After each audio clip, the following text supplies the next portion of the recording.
allegiance to the flag of the United States of America and to the republic for which it stands, one nation under God, indivisible, with liberty and justice for all. What's with the extra chair back there? This isn't good. Gonna off the seeing something. In case you need double coverage. In case I break this one, and the extra chair. Great. Okay, Ann, if you would, please read the meeting procedures. Welcome to the Placer County Board of Supervisors meeting of Tuesday, July 13th, 2010. Agendas are available on the wall outside this meeting room. If you are here to speak on an issue not appearing on the agenda, you may do so during the public comment period. There is a 3-minute time limit per speaker. The board is not permitted to take action on items addressed under public comment. When you speak, clearly state your name and address for the record. All items on the agenda will be open for the public to address before final action is taken. There's a 3-minute time limit per speaker, which will be monitored by a timer on the podium. If there is a person speaking on behalf of a group with no other testimony from another member of the group, please identify yourself as such, and your time may be extended at the pleasure of the board.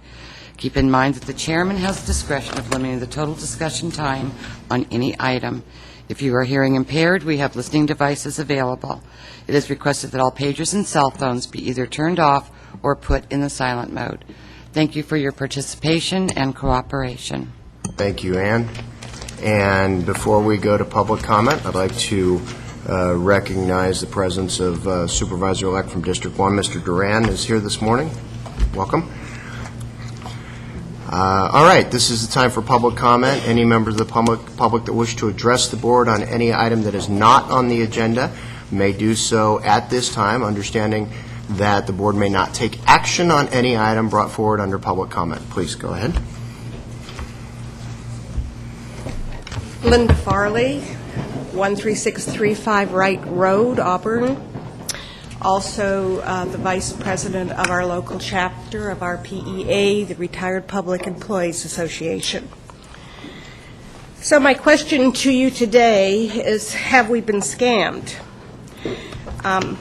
We don't want to believe such a thing of Placer County, yet many of us do feel this way. We thought your commitment to us was as firm and believable as our commitment to this county. When hired in the 80s, personally, my benefit package was presented as being as important as my salary. I'm sure that was the truth for many of us. I was told what I was entitled to, although I never saw it in writing. I trusted this county and its administrators. I felt confident that my employer would live up to its contractual agreement with me. I'm no longer that confident. None of us are. Now we're retired, the recession has hit, and this county is trying to save money. But I have no say in what happens to my health benefits. I have no representation at the contract negotiations. But my health benefits are linked with active employees. Honestly, most of us don't think that's the way it should be. We believe we need representation at the table, and we don't have it. Our concern is not just this contract in the next 4 years. Our concern is really about the next contract and the next contract.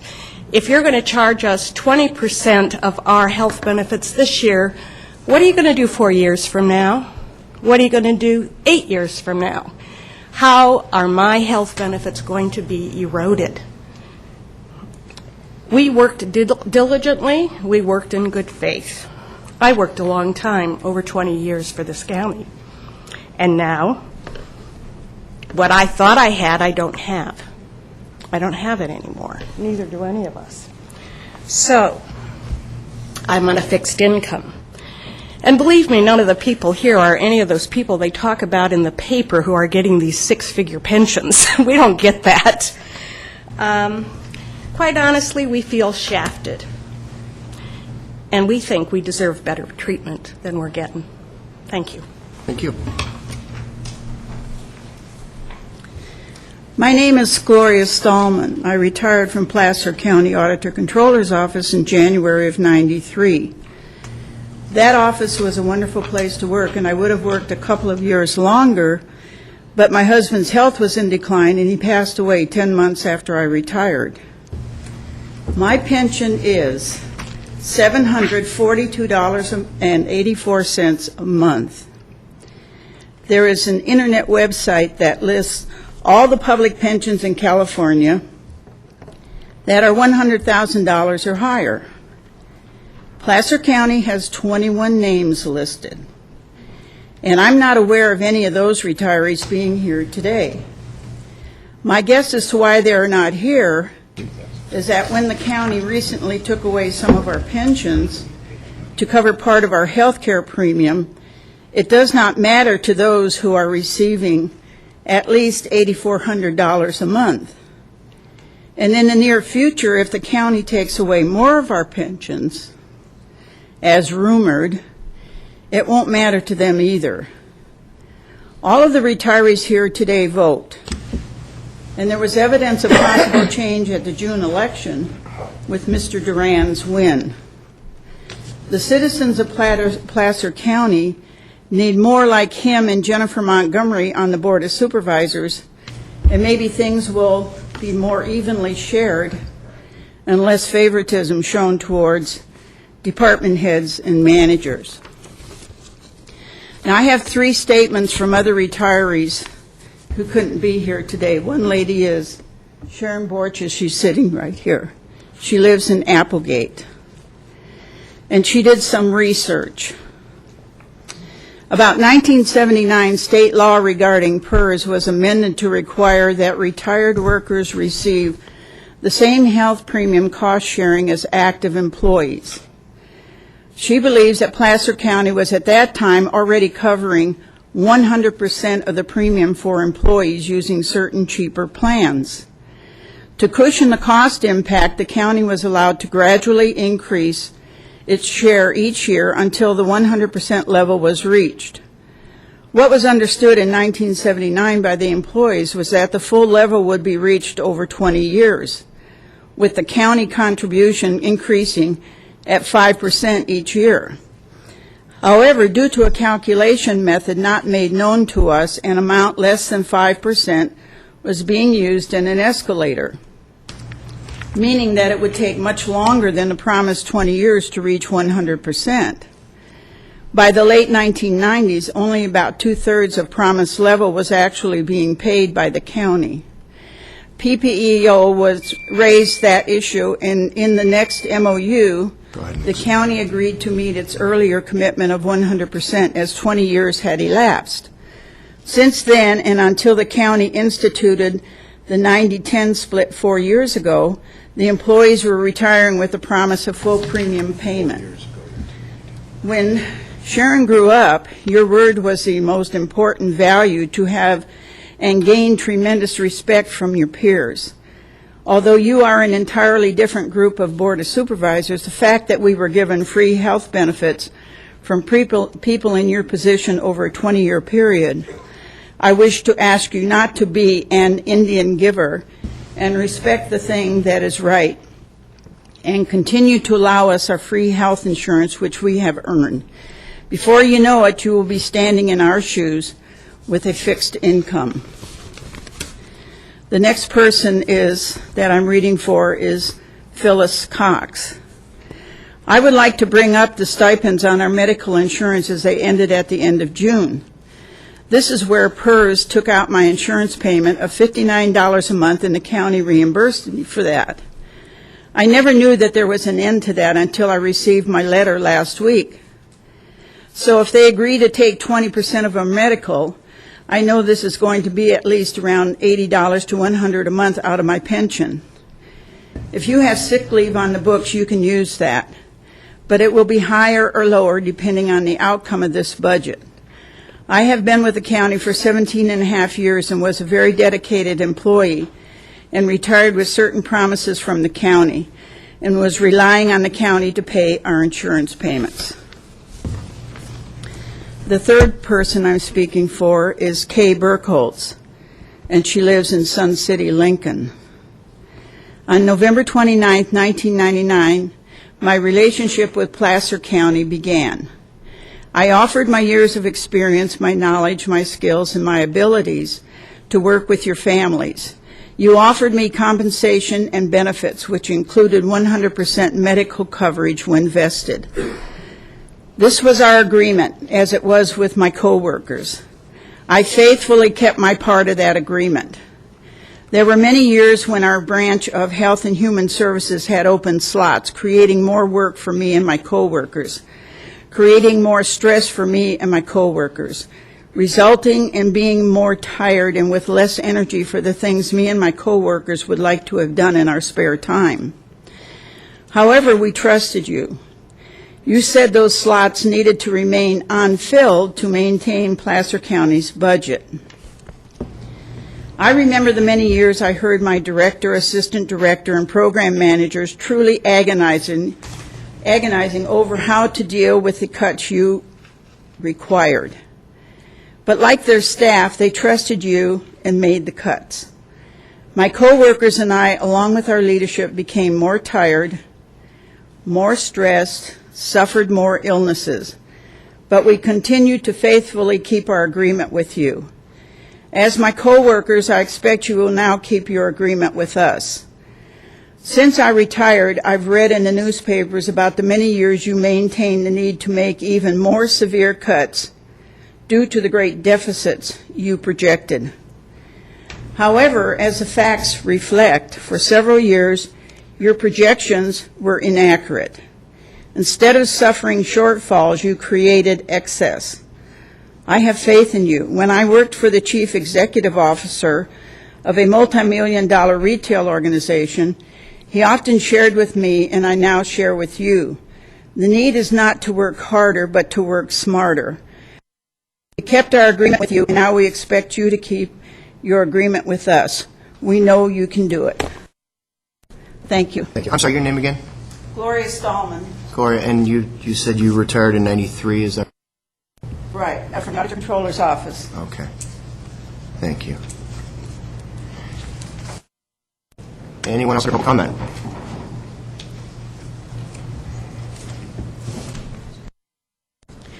Helen Wayland, and I'm commenting on the Colfax Cemetery District. Okay. I understand it's been taken.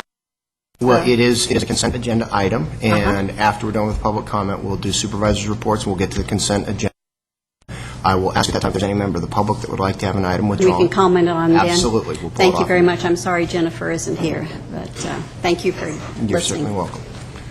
Anybody else under public comment? I see this lady coming on up.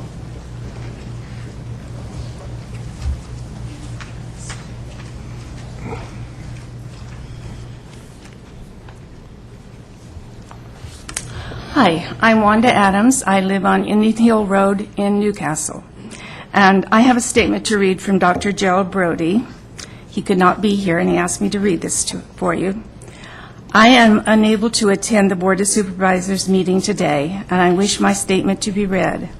I am Gerald Brody, MD. I live at 2052 Oxbow Court, Meadow Vista. I am a member of RPEA, retired from Health and Human Services, but I am not affected by the issues of retirees' health insurance because I have coverage outside of PERS.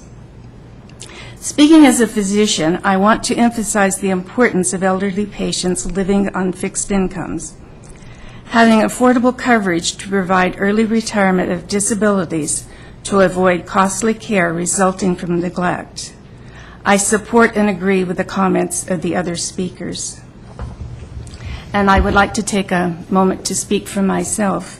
As a retiree from Placer County, a stipulation when we retired was that we had to sign up for Medicare. So in addition to anything that any fees or premiums you might impose on me, I have to pay $96 a month every month for Medicare. And I planned my budget very carefully when I retired at 69 and a half years old so that I would be able to have a normal living standard and be able to take care of myself, and I did not plan for extra medical premiums. Thank you. Thank you. Anyone else under public comment?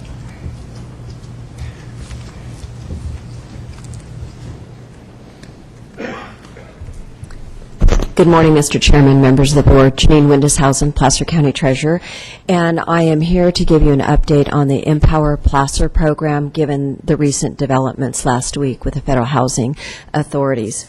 As you know, the Federal Housing Finance Agency issued a statement to banks indicating that underwriting standards should be changed in communities where a PACE program or Property Assessed Clean Energy Program exists.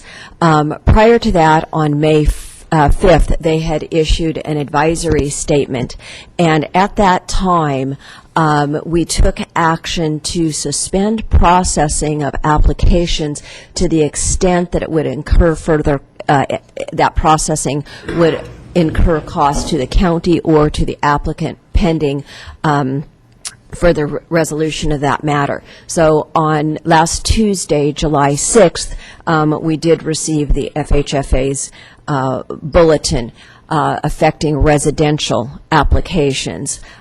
We also received information from the Office of the Comptroller of the Currency, and we are still assessing the impact of that on non-residential. Last week, the situation was pretty daunting. However, I must tell you that every day that goes by, we seem to get information that indicates the potential for us to be able to go forward at some point with the program and resume accepting and processing applications. I'd like to take just a moment to go over a couple of program statistics and then come back to some of the more recent developments. The program has met with great response from property owners. In the first 6 weeks of our program, up until the May 5th letters, we had received over $5.25 million in application requests from property owners. We had a very good response from the banking community. We had 2 national banks and several regional banks and then community banks, totaling 7 banks who approved their borrowers participating in our program. Our program's been recognized for creating hundreds of jobs and also for the ability to operate with great nimbleness and flexibility in complying with any changes in regulatory requirements having to do with both the financial and the environmental side. We had received about 134 applications. Please continue. And for a total of just over $5.25 million. About 12 of those applications were commercial applications. We received applications for solar, for HVAC systems, cool roofs, insulation, and tankless water heaters. So there was quite a variety. What has transpired more recently is there seems to be increasing momentum on the part of Congress to find a satisfactory resolution to this issue. And there's a variety of alternatives on the part of Congress being explored.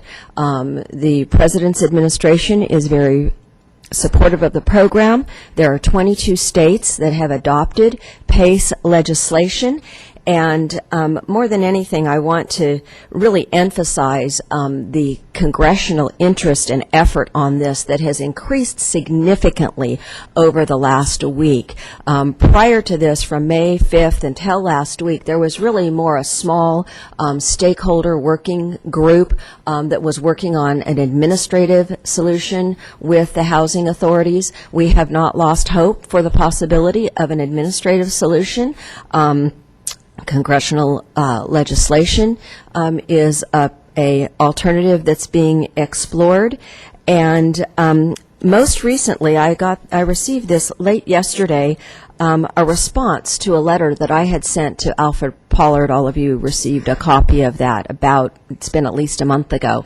But at any rate, I received a response, and at the end of that letter, he states that as we have for the past year, FHFA remains committed to working with federal and state government agencies and with the private sector to assess what programs could be deployed or what currently existing programs may be modified that would operate to protect consumers, to facilitate lending while avoiding risks to lenders, and to provide clarity on energy efficiency, and to make energy conservation a goal that is being actively pursued at the residential level. So I think that is also very optimistic, because we have not had a chance to tell about our program and all of the measures that we already include. One of the concerns that base stakeholders have pushed back on, for example, is truth in lending requirements. Our program abides by that. We use the standard truth in lending documents in working with our applicants. So that's just an example.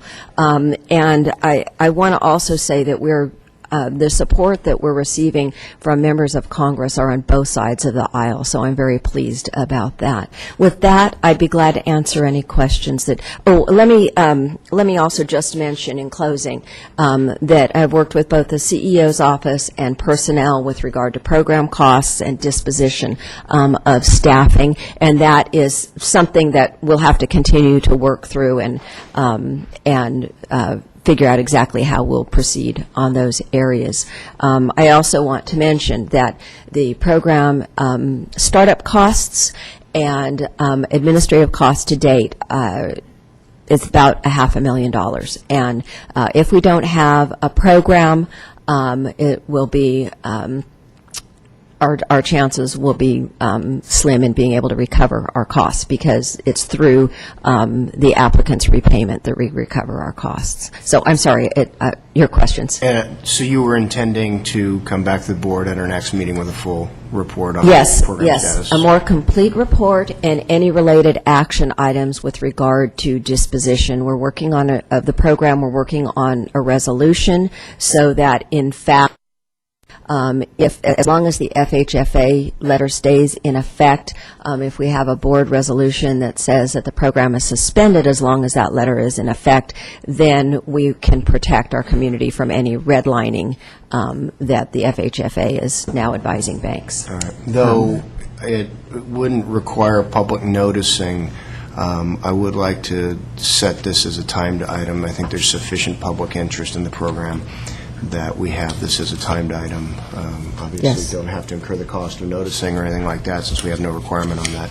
But just for, I think, our board's sake and for the public's sake, and would certainly appreciate you working with Anita in getting a proper message out to folks that are interested in this item. Absolutely. And that interest is broadening in terms of those who want to actively participate in coming to a resolution. It includes. And I would also request to the CEO's office that we contact at least Congressman McClintock's office. We might want to let some of our neighboring Congress folks know that we're going to have a conversation about this item, and we'd like to have somebody from their office here to hear the board's discussion on the item and the investment that we have made. I mean, we find ourselves in a situation where the state has authorized, we've implemented, and now the feds have come in and ground us to a halt on a program that we put some upfront dollars into, largely done through administrative fiat. And I think that our elected representatives need to understand that we're all committed to this, and we want their assistance in moving it forward. I have been, just to let you know, I have been actively engaging our congressional representatives. I had over an hour-long meeting with Congressman Dan Lundgren yesterday afternoon. On Friday, I was in a meeting with Congresswoman Matsui, and I have been in ongoing communication with staffers from other congressional representatives across the state. We're going to continue to reach out, for example, to Mary Bono Mack, who has Palm Desert in her district, and will coordinate with Palm Desert on that. So we have been very, very active. As you know, Randall Communications was engaged for public relations and marketing, and so under the public relations portion of their contract, they have been instrumental in assisting with that outreach to the congressional delegation. Good. If I might, actually, Holly Heinston has some late-breaking news from our federal lobbyist who's been doing some work for us on this. Holly, if you want to bring them up today. Yes, and it is very late-breaking news. In fact, we really haven't fully evaluated it. But we do have the opportunity through our federal advocates that they have secured agreement from Senator Shaheen of New Hampshire to carry an amendment to the small business lending bill. This would provide that PACE programs would essentially be treated as special assessments or other government tax assessments at the local level.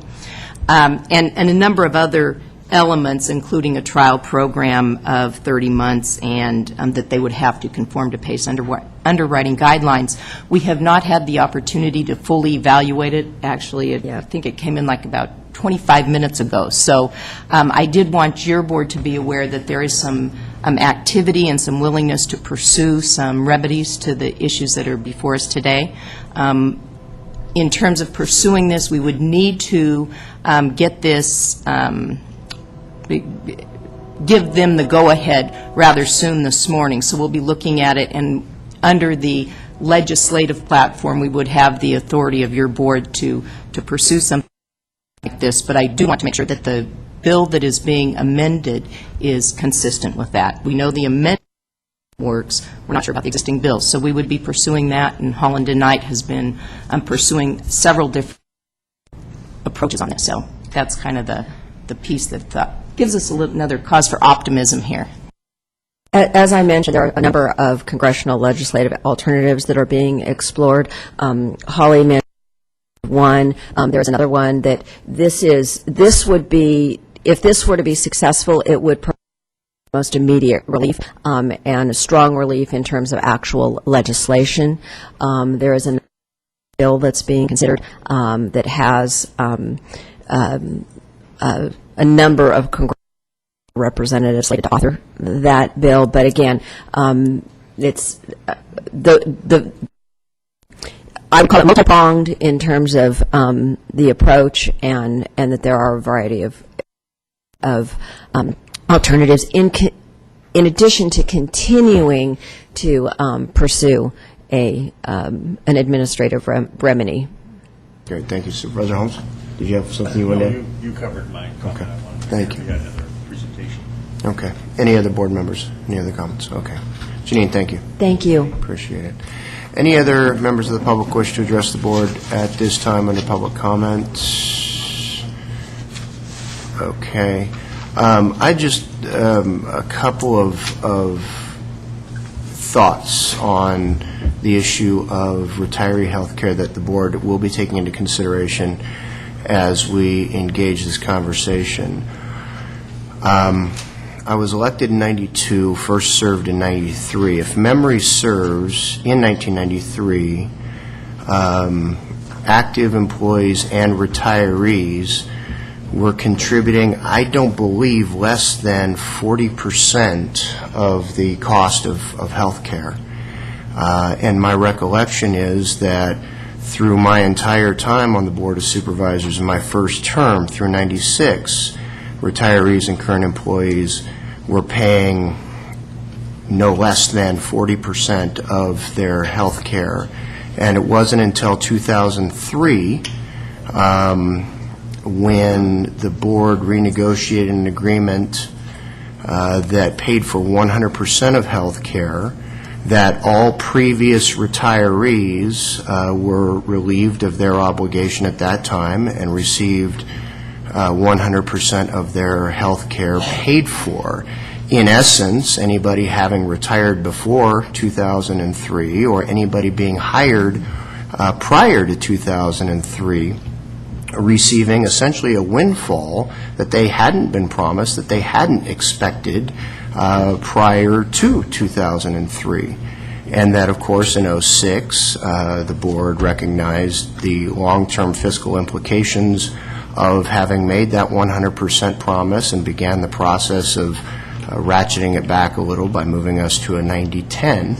All of that to say that as the board moves forward, both with PPEO as well as the Deputy Sheriff's Association, and we look at the ongoing cost structure built into providing pension and benefits, that should the board elect to, through negotiation, try to arrive at something that is greater than a 90-10 share, I think it's fair to say that whatever that share is still going to be better than what most folks prior to 2003 retired at in terms of a cost share basis. And so this notion that somehow we're not keeping faith, unless you were hired after 2003, you weren't hired with the expectation of 100% of your pay, of benefit coverage.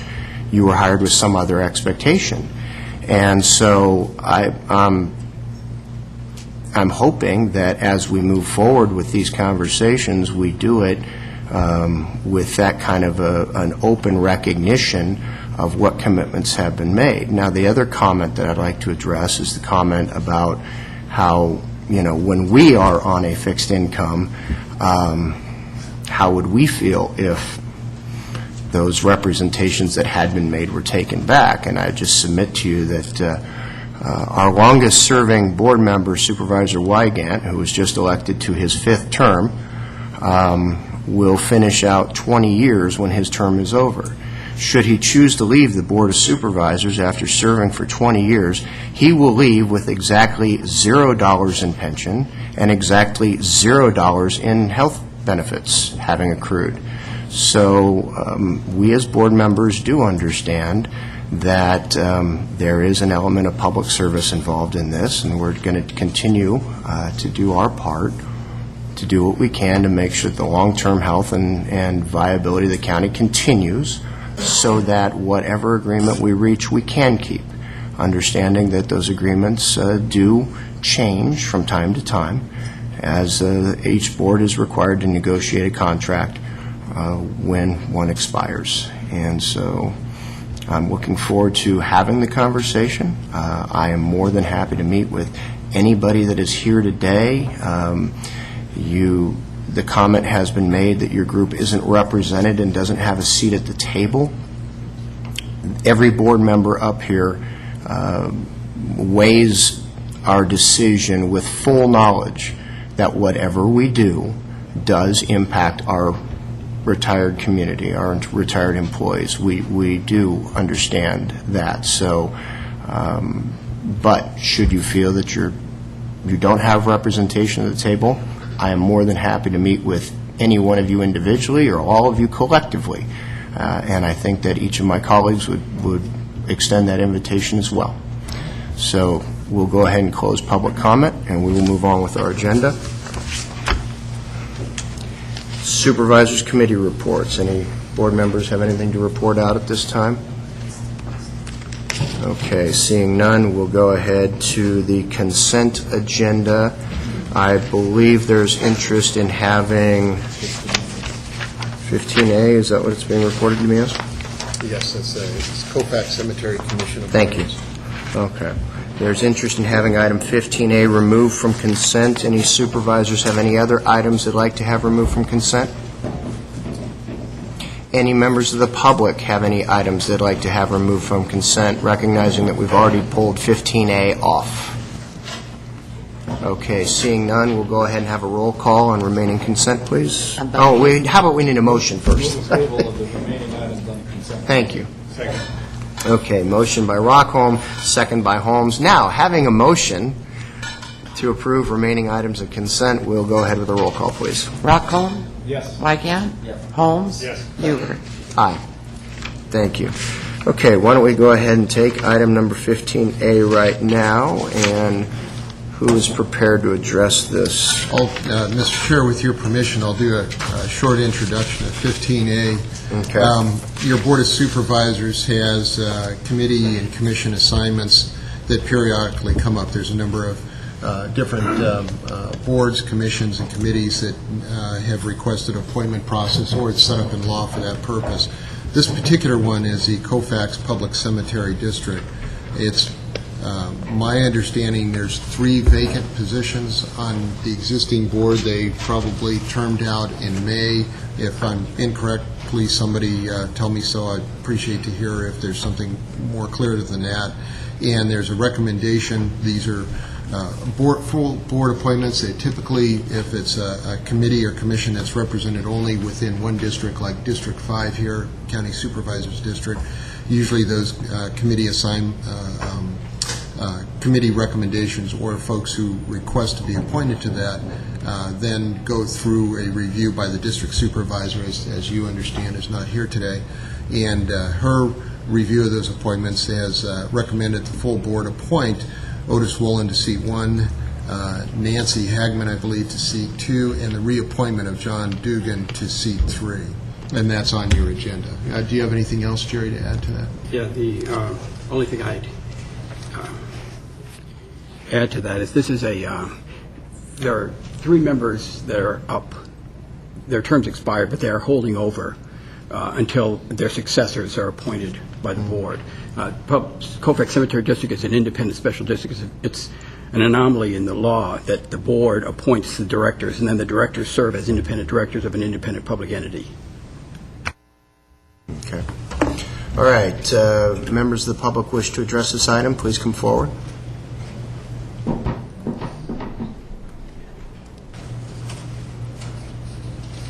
My name is Helen Wayland, and I've been on the cemetery board for more years than I can count. I submitted my name for a new term and was told at first that it would be accepted. Then it was delayed because Jennifer wanted to talk to the members, evidently. And we were called in for a questioning, and at that time, Jennifer said that my name would be withdrawn. I did not withdraw it, she did. And when I asked her why, she said that she would like to see the board go in a different direction. That brings up a question. We have been told many times over the years that the county has nothing to do with the operation of the Colfax Cemetery on a daily basis, that it is the board's decision and the county does not have any interference or regard or comments to what we're doing as long as it is done well. The grand jury looked at the cemeteries in the Placer County, and Colfax Cemetery District was given a very good reading that we had done things well. The cemetery looks good and is managed well. And so I don't understand the new direction. And if Jennifer is involved with directing the board, I would like to know if there has been a change in policy with Placer County, that they are now going to be involved with our decisions on the board and with the management of our cemetery. If that is the case, I would like to have that decision in writing and sent to us, because I feel we should know if the county is in fact involved with our decisions. As of now, we have done very well. We have had very few complaints. We are going through a process now with the Indian Cemetery, and we are trying to resolve that. It will probably take some time, and I personally felt that if the board was left intact, we would probably be able to do that a little faster than bringing in new people with starting all over again. I would like to know also from Jennifer, and I've asked her to have, I would like to know why my name was taken off, that if I am not qualified, I'd like to know why. And if it has anything to do with my honesty and my integrity, and I had it wasn't from Jennifer, I give her that credit, she's wonderful, but it was something about racism, and that is not my personality at all, it's not my reputation, and I don't want that. The comment was insulting. Thank you. Thank you. If I may, just before you walk away, just 2 observations. My former colleague, Ron Lehau, who used to represent the 3rd District, was fond of saying those with the power to appoint have the power to disappoint. I know. And I don't see the two things that you outline necessarily existing in conflict with each other, and that is Jennifer's ability to appoint directors and then the director's ability to operate the district independently. Those aren't necessarily in conflict with each other. And if Supervisor Montgomery thought that she would like to see new direction, new leadership, new ideas, what have you, at the director level, by virtue of how this particular district is set up, that is her prerogative as the elected supervisor. Now, I don't think that she intended that to mean that she was going to be directing the actions of those directors, but perhaps rather that she would like to have new folks in those director seats for them to be able to act independently in their capacity. Don't intend to speak on her behalf, but I don't see those things as necessarily being in conflict, and there has been no position taken by this board that suddenly we are going to begin directing the actions of the cemetery district, nor would this board authorize any individual supervisor to do so. I'm glad to hear that, because I think it just complicates things. And so far, the board has done, I think, an excellent job in taking care of the cemetery. The roads have been improved, and it is a very attractive, peaceful place for people to look. It's very historic. Great. Thank you so much. Thank you. Anybody else wish to address the board on this item?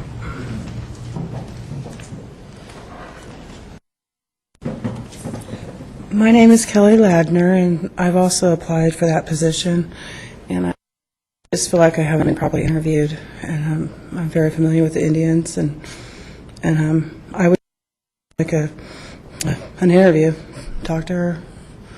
I put my application in, but we never sat down and discussed anything.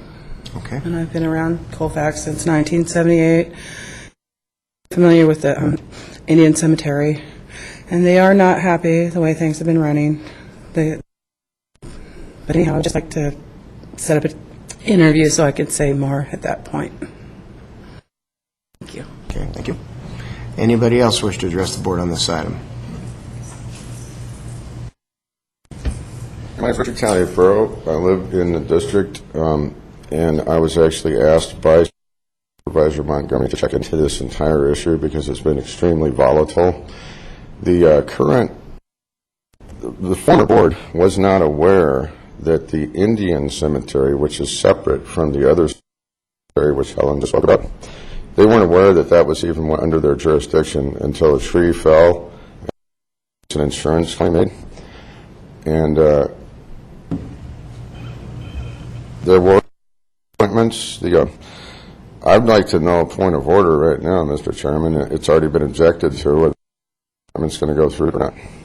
It would be up to this board to make a motion to accept the recommendations submitted by Supervisor Montgomery. Each of us individually makes our recommendations within our districts, and they have to be approved by the board. There was objection. I understand if I wasn't here when that was made.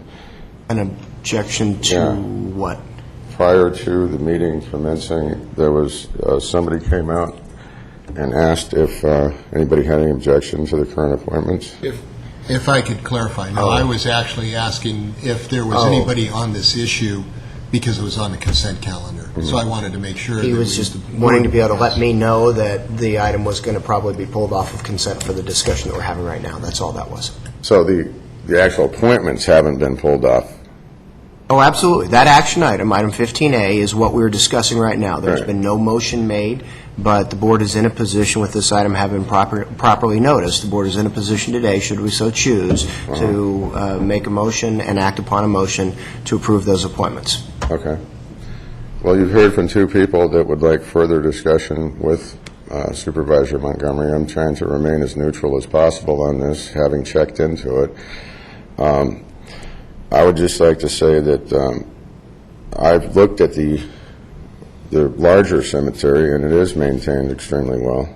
But the Indian cemetery, which is actually called the Colfax Indian Cemetery, was never maintained. The Indians themselves maintained that cemetery for as long as anybody can remember. And I'll defer to one of the members of the tribe on that to give you more information on it, just so you're fully informed. Okay, thank you.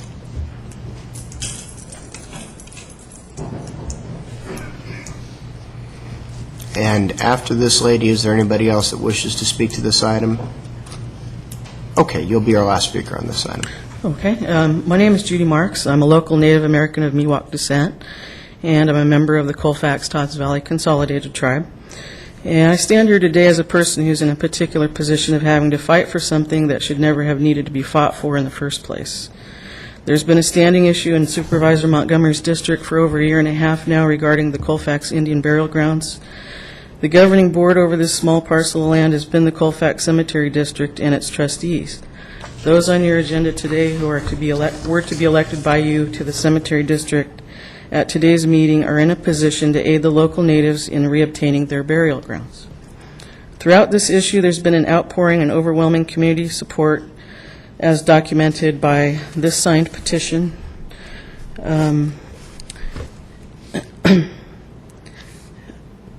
Calling for the right thing to be done.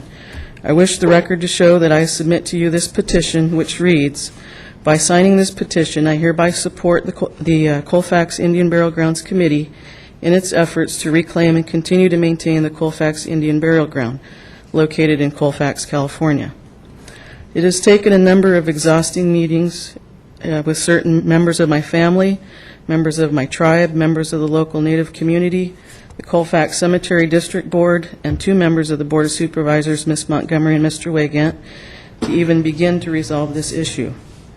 The community has been assured, in not so many words, by Supervisor Montgomery, that the 2 new appointments and the re-elected seat will be people who are of the determination to see this issue through in a fair and respectful manner, and who will work with the local natives to sell the property back to us at a fair but nominal price through a nonprofit organization. I say that I will accept those that you appoint today and have, I'm sorry, my eyes are drying out, have faith that they will abide by those recommendations made by Ms. Montgomery fully. But I demand that they be held accountable to uphold any agreements they reach with us in regard to the sale. I wish to ask you to thoughtfully consider and appoint only if you feel that they will truly be of character to commit to resolving this matter without bias or prejudice, and can do so with professionalism and courtesy, as this remains a highly sensitive issue. Thank you for your time. Thank you. Okay, board members have any comments or questions?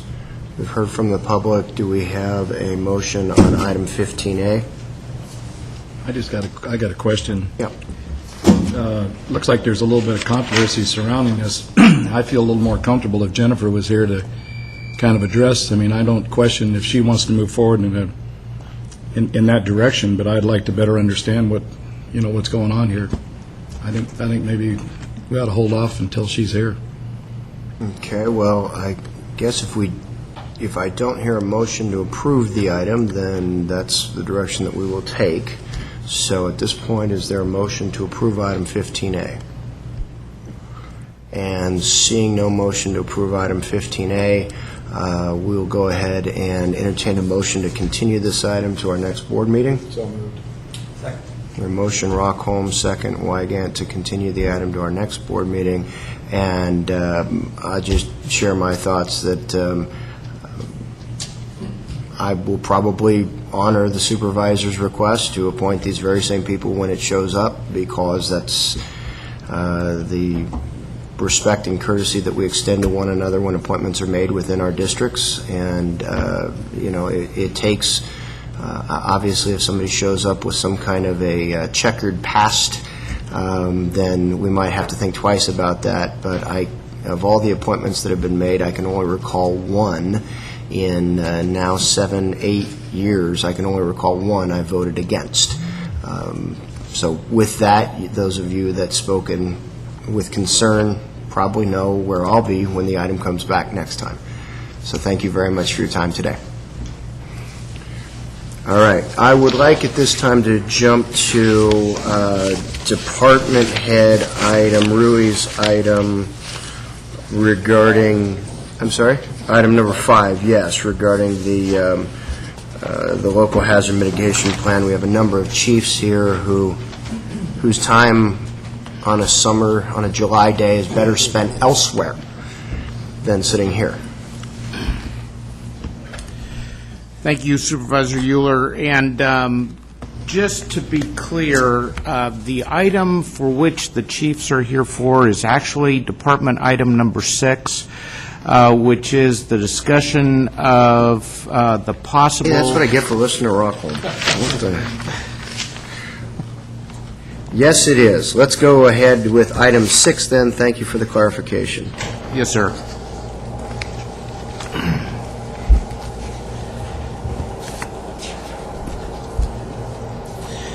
The item before you asks that your board receive an update on the discussion with the Western Slope Fire Protection District chiefs on possible expansion of the hazardous vegetation abatement ordinance, which your board approved for select districts on eastern Placer County in February 2008 and then extended for that same area in 2009. And I'm prepared to accept any direction that your board might have resulting from this discussion. As you may recall, during committee reports on June 22nd, your board asked my office to convene a meeting with the Western Placer Fire Chiefs and to discuss with them the possibility of partnering with Placer County on the possible expansion of the hazardous vegetation abatement ordinance. I also invited to that meeting our chief building official, Tim Wagner, who participated with us in that, and he's here as well today.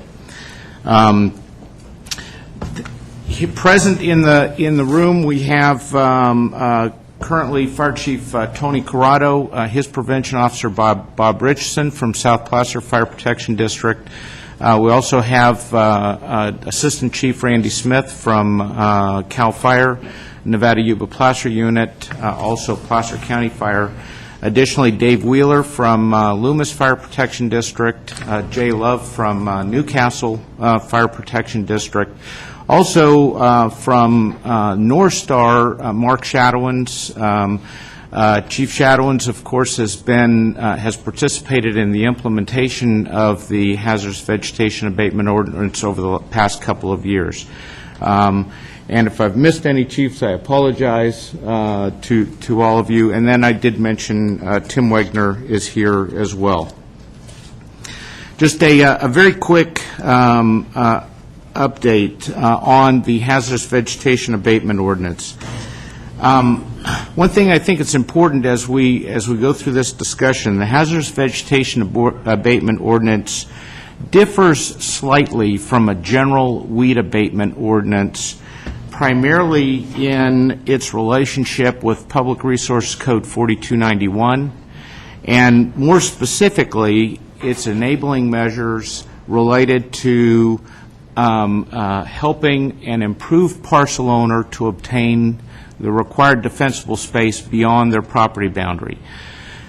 So in that way, the ordinance is a little bit different than a general weed abatement ordinance, which we're familiar with, and some jurisdictions, well, most cities in Placer County have in place as we speak.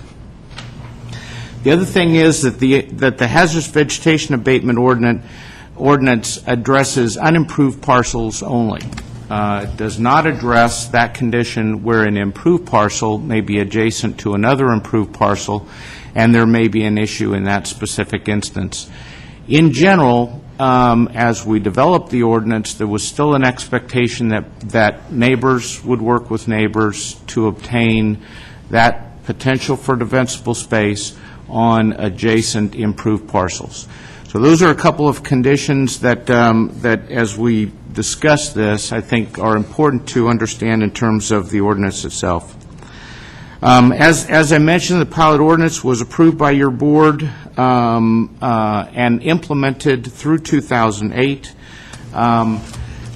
The ordinance has evolved since that approval, and it's evolved based on your board's direction. In the early 2008 evolution, Placer County authorized some limited funding for defensible space inspections, and that funding was made available to eastern fire protection districts, specifically for the purpose of doing inspections within a select area. As that ordinance was reauthorized in 2009, we did not reauthorize funding for upfront inspections, and so through 2009, even though the ordinance was in place and implementable, for the most part, it served the eastern districts that were covered by the ordinance as a tool in their negotiations with property owners who may or may not have had an issue related that would have been coverable by the ordinance. The fact that that tool was there, in most instances, as reported to my office, was good enough to gain compliance between property owners and adjacent property owners. There is a new ordinance that will come to your board. It's tentatively set for the July 27th meeting. That new ordinance continues to maintain the same jurisdictional areas that the original ordinance was focused on, and that is specifically the 4 districts that you see in eastern Placer County, and I think all of you have a map that's part of your packet. Those district areas are North Tahoe Fire Protection District, Alpine Springs County Water District, Squaw Valley Public Services District, and North Our Community Services District. Those 4 district areas continue to be the focus of the existing pilot. And on the item that will come back to you at the next board meeting, those 4 areas that you'll see in the ordinance. The discussion today is about the possibility of expanding this ordinance beyond those 4 district areas, and specifically to the western Placer County area. The new ordinance that will come to you on July 27th, in the evolution of this ordinance, brings in a couple of things. One, it brings in some lessons learned from past years and implementation of the pilot on the east side, because there have been some lessons learned, and we've been able to build those into the ordinance. The second thing is we believe in the addition of CEDRA into the implementation of the ordinance. We believe that we're building a potentially more stable model related to the ordinance going forward, and leveraging some capabilities and experiences and experience from the most appropriate staff for some of those functions. So those are a couple of things that are coming to the evolution. I think it's worth discussion, and obviously your board has asked for this to discuss the next possible phase of evolution of this ordinance, which naturally could be that extension into western Placer County.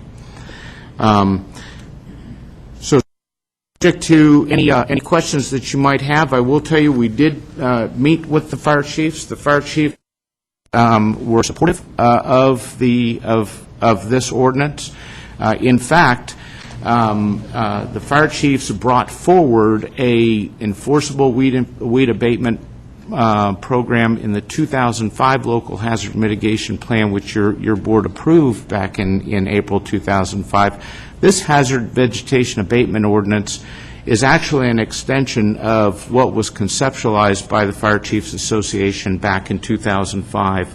And so ultimately, the fire community has been very supportive of what we're doing here and what your board has been doing related to this through the duration and really since 2005.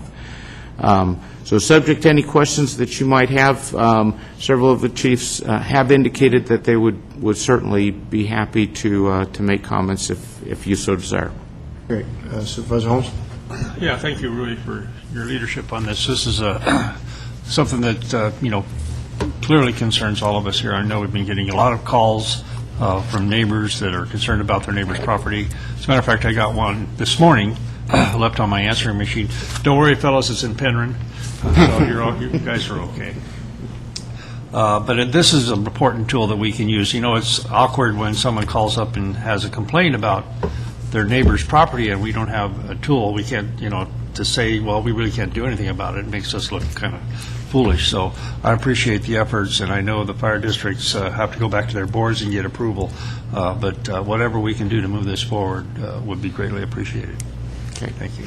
Roy, I'd like, if you would, I'd like you to spend a minute on the actual implementation of the ordinance. And we know, because we sat through the hearings as we discussed implementing the pilot program up on the eastern slope, we know that as we debated this, there was proper concern paid to what is the appropriate level of enforcement with recourse, and enforcement ultimately without recourse.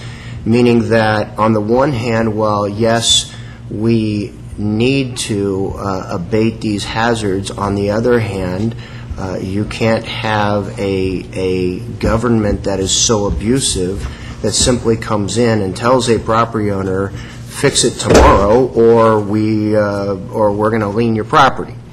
And so I think our board, after a great deal of debate in establishing the pilot program on the eastern slope, came up with a process that allows for individual property owners to remedy the situation, but failing to do so, then the county does have the authority to act in the public interest. And so if you could kind of talk through what that process is of identification, notification, abatement, failure to abate resulting in what happens, but also I'd like for you to talk about the interrelated roles between the county and the fire districts, and where the fire districts actually have to take lead in identification, enforcement, those things, versus the county taking lead. So if you could speak to that a little bit. Yeah, I most certainly will. Greg, could you put up the process illustration slide that I gave you earlier? There it is. Easy to follow. Yeah.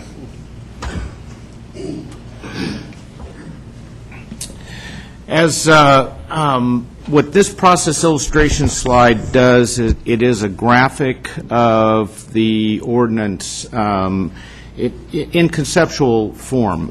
The ordinance obviously puts towards this process. But the process starts with the fire warden, and the fire warden being defined as Fire Chief Brad Harris in his board-appointed role as fire warden, or by extension, any fire chief of any unincorporated fire district within Placer County. And So, if I could jump in there real quickly, especially on the western slope, we're looking at the local fire districts, Right. assuming that role, not the county. that is correct. Exactly. That is within their specific jurisdiction. But with that, there is an inspection, and that inspection could come as a result of any of the chiefs, a part of their planned annual inspections, or it could come as a result of a complaint-based inspection, any of the above.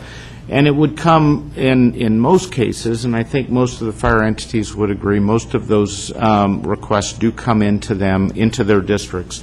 And then obviously, we're getting some in my office, you're getting some in your offices, and so on. But in general, that fire entity would conduct an inspection.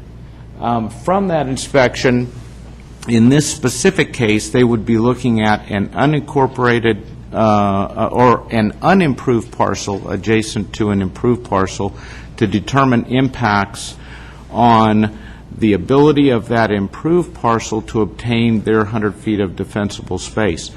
If, in fact, they determined that there was an impact in that, on that unimproved parcel, it is possible at that point, and in fact, what the ordinance reads and requires is it requires that the fire warden or any of the chiefs work cooperatively with the property owner of the unimproved parcel to obtain the necessary defensible space on that specific parcel. Our observations from the implementation of this ordinance in Tahoe is that, in general, we've been able to gain 80% compliance in the first year. Over last year, I would say compliance has actually been a little bit higher than that. So we've had pretty good success in that cooperative process because the ordinance has been in place and it has been the tool that the fire chiefs could reference to get that compliance. However, there is a workload associated with these inspections, and that workload is not insignificant. And with that workload, there are costs. Unlike Tahoe, where some of the districts actually have a direct charge that pays for staff to do some of these prevention functions, that is not necessarily the case in most of the western districts. And so that's an important consideration. So if a property owner will not work cooperatively, and all attempts have been made and they're not doing that, then in fact there is a certified mailing that is done by the district, by the fire district or the fire entity to the unimproved parcel owner, at which point the parcel owner is given 30 days to respond. And in that response, the property owner may ask for a hearing, or the property owner may agree and do the work, or the property owner may not respond at all. And Ruth, let me just interrupt you right there. The amount of time, let's say that a parcel was identified today as being a hazardous parcel, either by inspection or by citizen complaint, the amount of time that would typically transpire prior to the fire chief or the inspecting officer saying, okay, I have attempted and I've received no response, and therefore the certified letter is going out. How many days typically is that? It would depend, obviously, but it would not be unusual for that to be 7 to 14 days of work, and not constant work, but it would not be unusual for that to be 7 to 14 days. I've certainly experienced that and done that through my office, and we've just many times missed each other in attempts to contact each other, speaking of property owners. So it wouldn't be unusual for that to be 7 to 14 days. Okay, thank you. Once a letter goes out, then there's a 30-day window that takes place. So there's an additional 30 days that we must wait before there's any further action that can be taken. If still there's no response by the property owner at all, then at that point, the fire chief of any given jurisdiction has the authority, based on the ordinance, to require an abatement. That has to be coordinated in the new ordinance that's coming forward to you on the 27th with CEDRA. And at that point, given the proper, one, notification, two, pictures and evidence, then CEDRA will be able to order an abatement, and an abatement could occur. Again, this is in a totally non-cooperative property owner case. If, in fact, the property owner asks for a hearing, then the hearing would be scheduled, and again, CEDRA will manage the hearing body. And on the western side, there is not a hearing body established as we speak. That's something that we would have to do in any potential evolution of the hazardous vegetation abatement ordinance.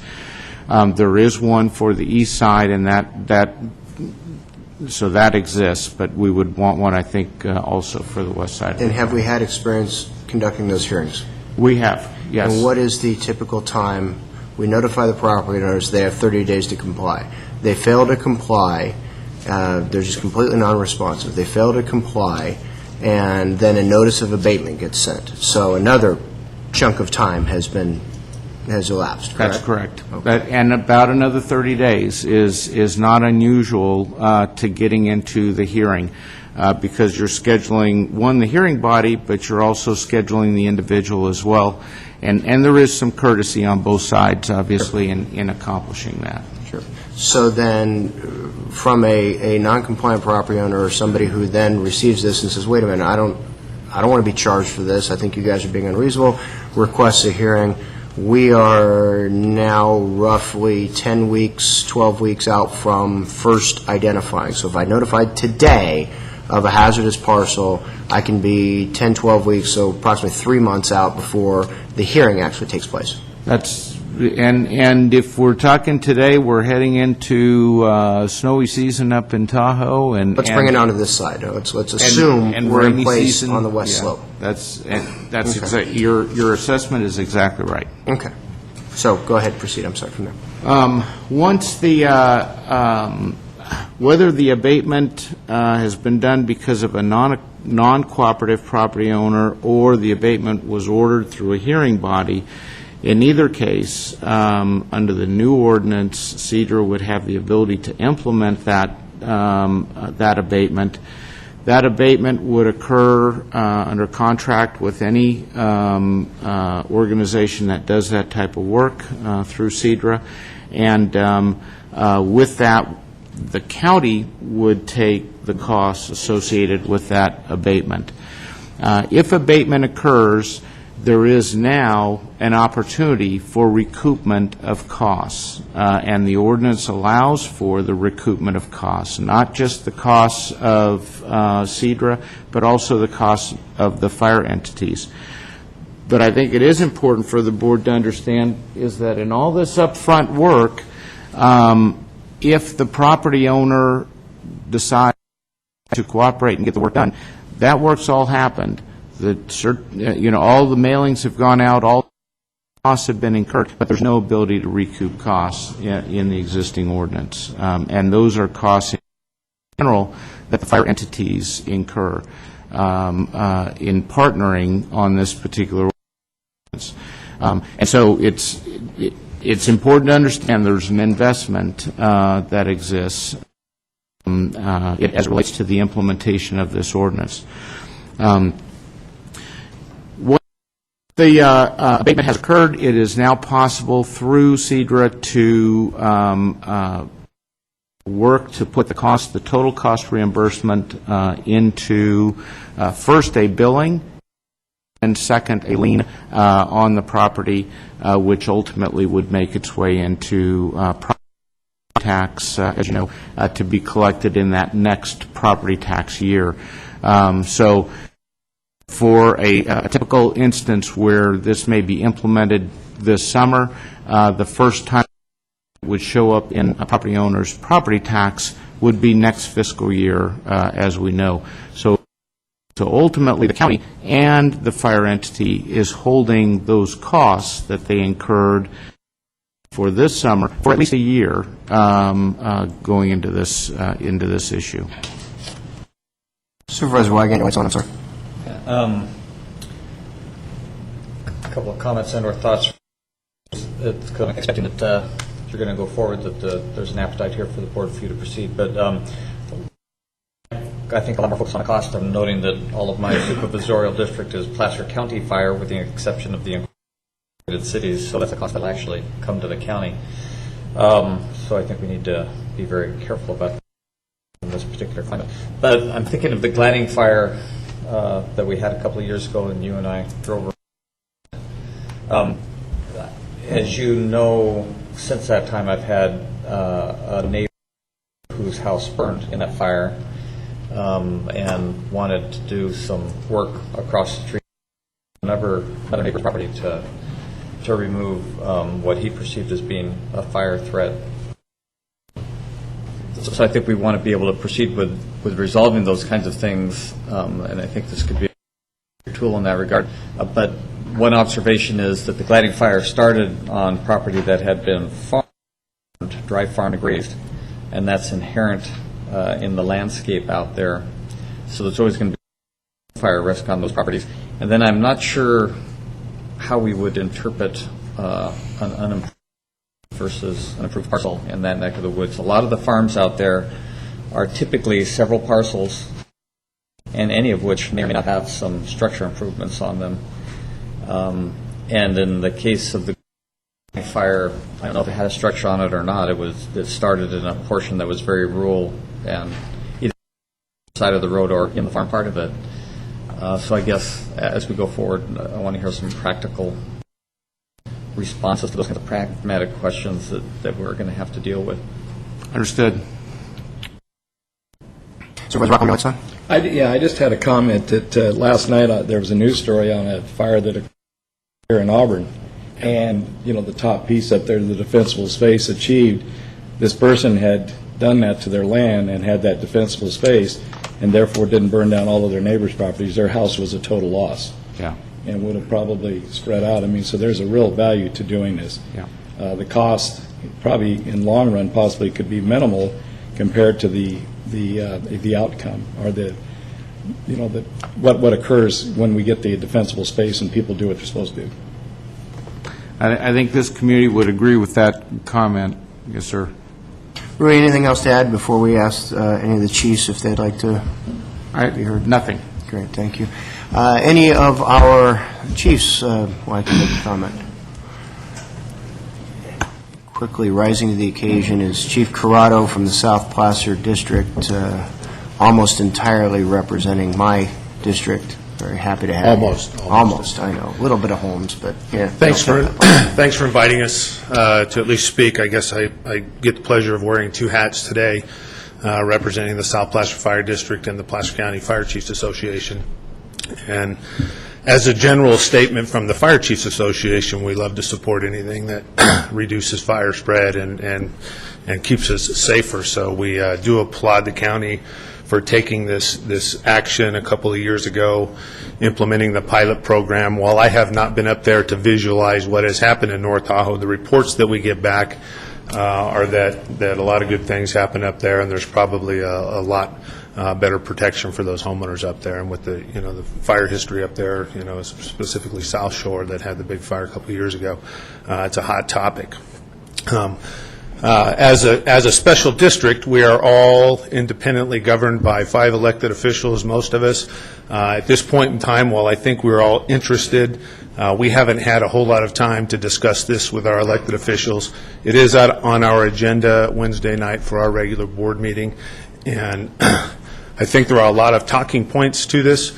While it is a good step in the right direction, I think I agree with Supervisor Wygant. Some of the specific details on how this is going to work for us down here need to be analyzed pretty closely.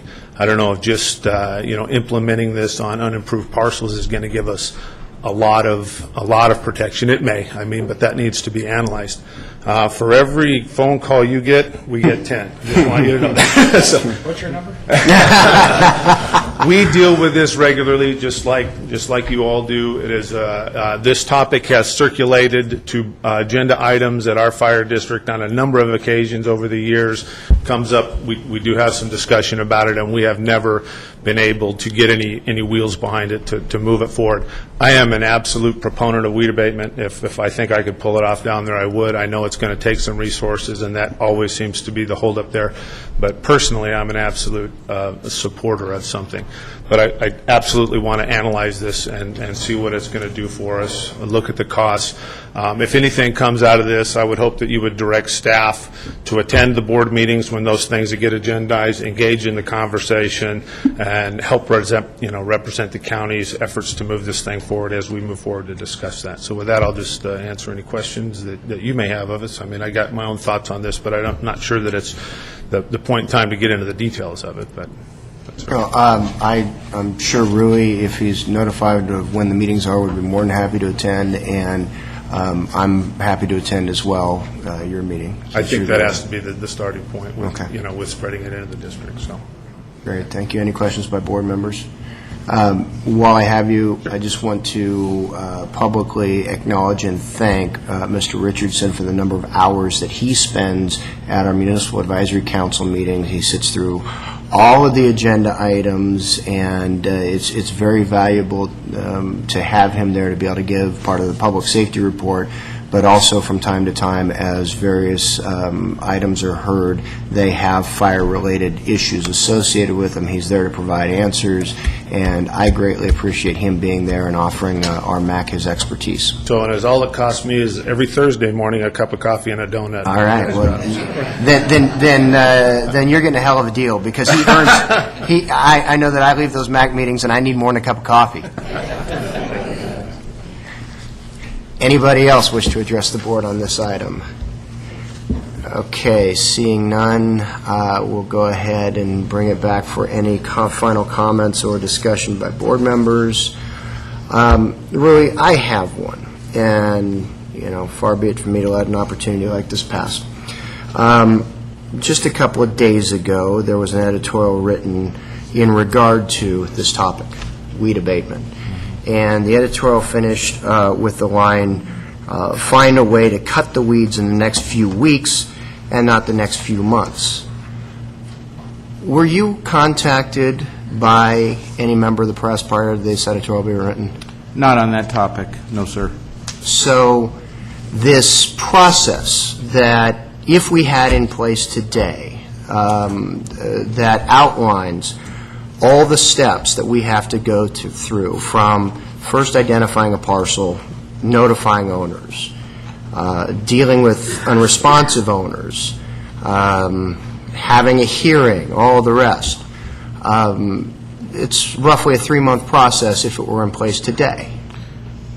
That's correct. So this board, while considering and having had extensive debate, all of which is available on video, having had extensive debate when we looked at this up in Tahoe, this board took great care to make sure that we were balancing individual property rights with an individual property owner's responsibility to maintain their property, has created a process that, though perhaps not immediate, has been effective, and we are looking at extending it to this side. But even if it were in place today, we can't order somebody to just cut down weeds within weeks.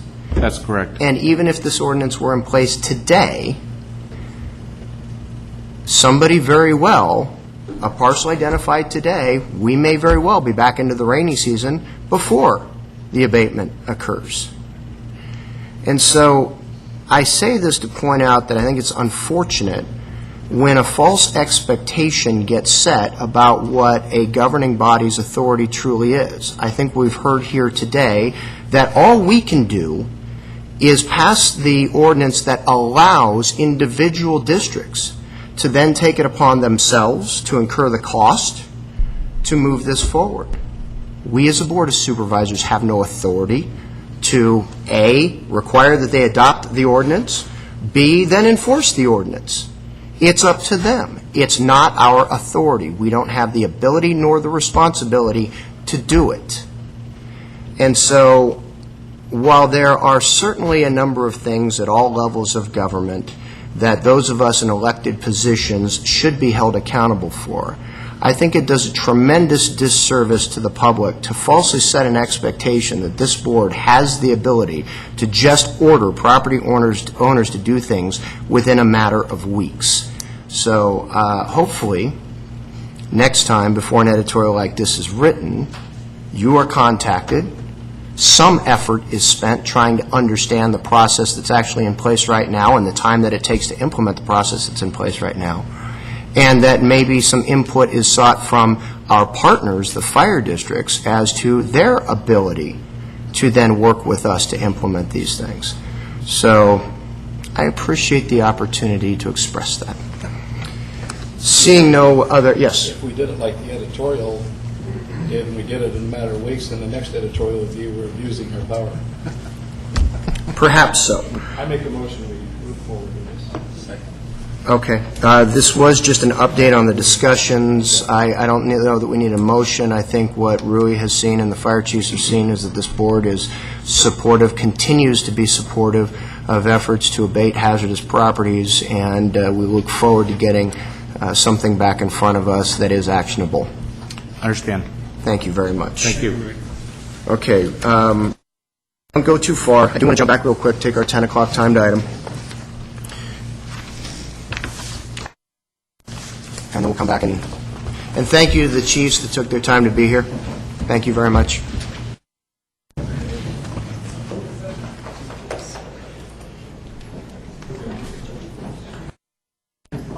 10 o'clock timed item. Yes, sir. Thank you. Good morning. Good morning. Supervisor Bueller, members of the board. My name is Eldon Luce. I'm a program manager for Health and Human Services, Health System of Care. And one of my pleasures is to be a member of the Older Adult Advisory Commission and to provide the staff support for that commission. This is a commission established by the board in 2004, and one of our duties is to make annual reports to the board. And I want to thank you for hearing this report and for your support. I'd like to turn the time over to the current president of the commission, Laura Wayman, who will make a brief presentation, and then if you have any questions, she and I will be available. Thank you. Mr. Chairman and the members of the board, my name is Laura Wayman. I am the current president of the Older Adult Advisory Commission. On behalf of the commission, I want to thank you for allowing us the time to present this commission's 2009 annual report. We first of all want to acknowledge Supervisor Holmes, the Board of Supervisors, the CEO, and Dr. Burton and Maureen Bauman of Health and Human Services, as well as Eldon Luce, for their support of the Older Adult Advisory Commission.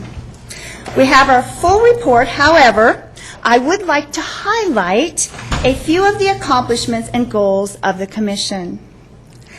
Accomplishments.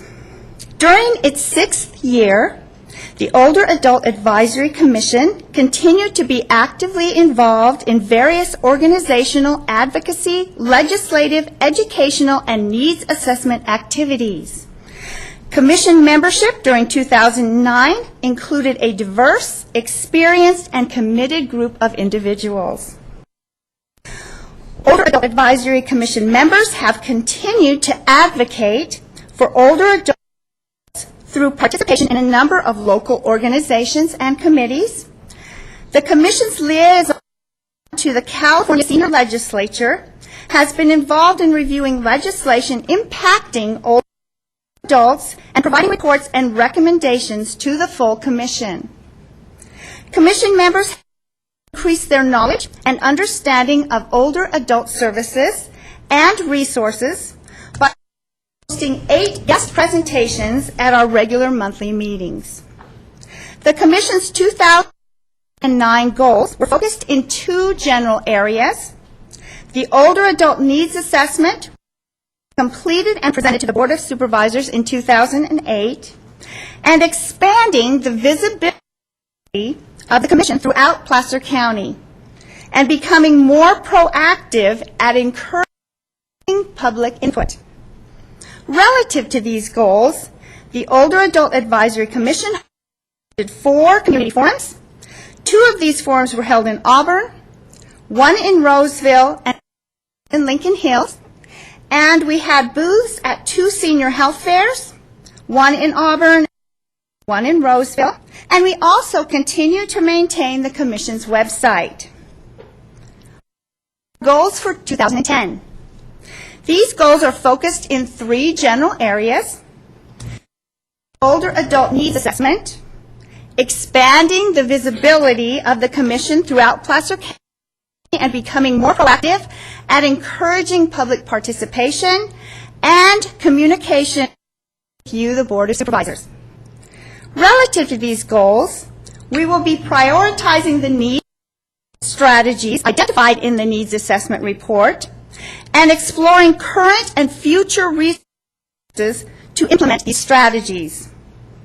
We would like to explore ways to expand the Adult Advisory Commission visibility and to encourage more community involvement by being represented at community health fairs and senior events, doing press releases and newspaper articles and stories, which includes a monthly article by commissioners for local publication, and collaboration on the potential for a 211 phone system here in Placer County.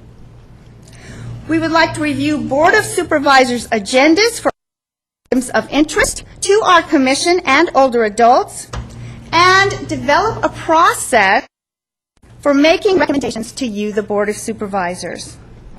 That concludes the items I wanted to highlight. On behalf of the Commission, we want to thank you for accepting our 2009 annual report and for the honor of serving on the Commission. Before we close, are there any questions or comments? Supervisor Holmes. Thank you, Mr. Chairman. And Laura, thank you for your presentation. First, I have to acknowledge my trustee, Ruth Alves, who is my liaison to the Older Adult Advisory and keeps them on track. I know that some of your members are leaving. Is it true? Is Bill McCord, is she still on, or is she stopped? Still on. She's still. And are you having problems keeping members, finding members to join, or keeping members? We have a few openings at this point. Some people have felt that they were not in a place where they could actually benefit older adults. It was not a medium that they could utilize. And then there was one that moved. Eldon, you know more about that. Turnover. Actually, we've had a very stable relationship for the first about 6 years, and now at that time, terms are coming up, and people have served too and deciding to move on. So we will have, and do have, a couple of openings that we'll be talking to the clerk about filling. I would encourage my fellow board members to seek out any applicants because it is a very worthwhile organization, and I just appreciate your participation and the report that you gave today. Thank you. And Placer County has such a wonderful network of folks that work with seniors and older adults, and so there's lots of opportunities to access those folks and have us help get the word out. Thank you. Thank you. Appreciate that. Seeing no other questions or comments, we were just receiving the report.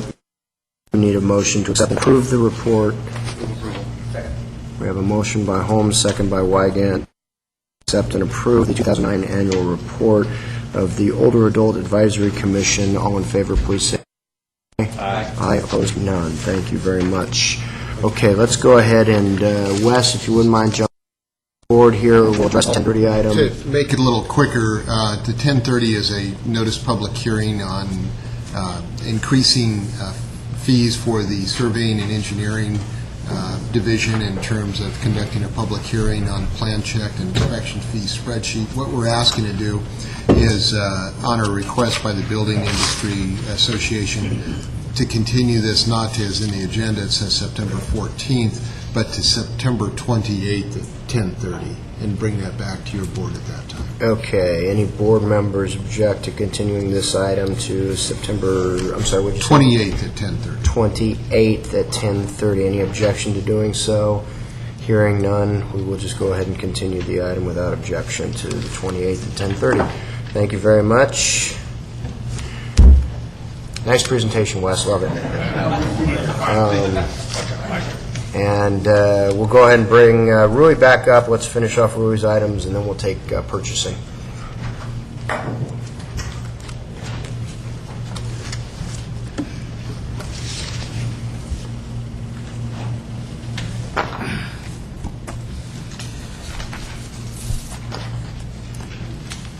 Good morning once again, Mr. Chairman. Rui Cunha, Program Manager for Placer County Office of Emergency Services. The item that's before you asks that your board approve by resolution the 2010 update to the Placer County Local Hazard Mitigation Plan, thereby meeting state and federal planning requirements related to mitigation. And I'll get into some of the other benefits from the approval of a plan such as this as I get into the presentation. Key to this is that the plan delineates hazards and assesses risks in Placer County primarily from natural hazards, but it also addresses some man-made hazards. The plan includes a review of each jurisdiction's existing hazard reduction capabilities, and hazard reduction capabilities could be existing fuel reduction efforts, those types of things, but things that we have in place today. And it recommends actions and projects to further reduce future vulnerability to the various types of hazards that are here. This plan differs from, as an example, a community wildfire protection plan, which community wildfire protection plan is specific to wildfire and wildfire-type mitigation. This plan is all hazard mitigation and includes, as an example, flood as well as the other types of hazards that we experience in the county. There are 15 jurisdictions within Placer County that participated with us substantially, to include most of our cities and the town of Loomis, as we went through this process.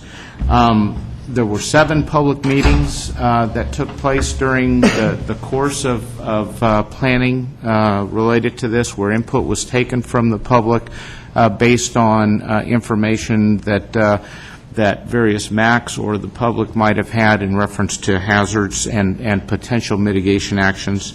The plan has been through a California Emergency Management Agency review as well as a FEMA Region 9 review, and Placer County has received conditional approval of our plan from FEMA Region 9 pending the various elected bodies' adoption of the local hazard mitigation plan going forward.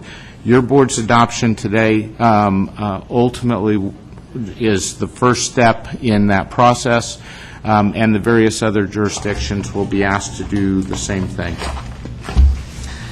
Your board approved the our first local hazard mitigation plan in 2005. In that plan, there were 74 projects that were detailed in the plan. Of that, 53 of 74 projects have had some pretty substantial progress made, and many of those projects were actually completed. The plan does guide, obviously, staff efforts as well as funding in the accomplishment of many of the hazard mitigation areas. This is scarce money, as we know, and typically it's money where we're going after both state dollars as well as federal dollars to assist in accomplishing some of these projects. The progress that we have achieved related to the 2005 plan, and I think in your board packet, attached to your board packet, there is a list of the many projects where we've had some success. It really represents a commitment both on the part of your board as well as the other elected boards and councils within Placer County to this item and to mitigation. This is a very high success rate as it relates to a plan such as this, and naturally we'll continue that commitment for the 2010 update. One such program that is on the list, as you know, is and we talked about it briefly in my prior item, was the Hazardous Vegetation Abatement Ordinance. That is a project that was envisioned in 2005, and it has come forward and evolved to where we are today in our prior discussion. This plan documents where we are today. Hazard mitigation is a process. It's an ongoing process that requires work and tracking over time. What we'll do with this plan moving forward is continue to work on achieving many of the goals and objectives that are listed within the plans, and specifically focus on those items that are high risk but relatively low cost in terms of being able to improve the safety of communities. So those are really low-hanging fruit, if you will, as it relates to hazard mitigation projects in most cases. So we'll continue that work. And through that work, we will maintain the Hazard Mitigation Planning Committee that has worked diligently over the past 18 months plus, led by Rod Rodriguez from my office, right here behind me, in bringing this plan forward and continuing to refine it over time. With your approval today, Placer County continues to work our community safer, and also very important, with your approval, we maintain our eligibility for specific state and federal funding that is allowed as a result of having the most up-to-date mitigation plan and demonstrating commitment to hazard mitigation as a process and a policy. Subject to any questions that you might have, that concludes my formal presentation. Questions by board members? Seeing none, any questions by members of the public on this item? And seeing none, go ahead and bring it back to the board for action. A motion, Rockholm, and second, Holmes, to approve a resolution adopting the 2010 update to the Placer County Local Hazard Mitigation Plan. All in favor, please say aye. Aye. No opposition. Thank you, sir. Okay, let's jump back to item number 4, Administrative Services, Procurement, Blanket Purchase Order for food. Feeding the guests at Hotel Bonner, I'm assuming? Indeed. Yes. Yes. As well as we can on the budget allowed. Good morning. Jim Bogan, Purchasing Manager. Item 4A is requesting your board's approval to renew 3 competitively awarded blanket purchase orders for food to support the day-to-day operation of Probation Central Kitchen. Jack Maar Food Service and Good Source Solutions agreed to renew it. No changes to their pricing. Cisco requested minor market-based changes on several of their representative items, and basically the bid was made up of representative items, but we can order anything in their catalogs. To minimize costs, the Central Kitchen routinely solicits quotes from several of these contracted vendors to obtain the best daily price when they place an order. Since this makes it impossible to accurately predict the usage of each individual BPO, we ask that you authorize me to transfer funds between BPOs as needed, and the maximum aggregate amount of the award upon your approval will be $600,000. Ready for questions. Any questions by board members? Questions by any members of the public? All right, I think I heard a motion out of Wygant down there, and Rockholm seconded. And all in favor, please say aye. Aye. Aye, opposed, none. Thank you so much. Let's move on to Facility Services. We got some garbage bills we got to collect.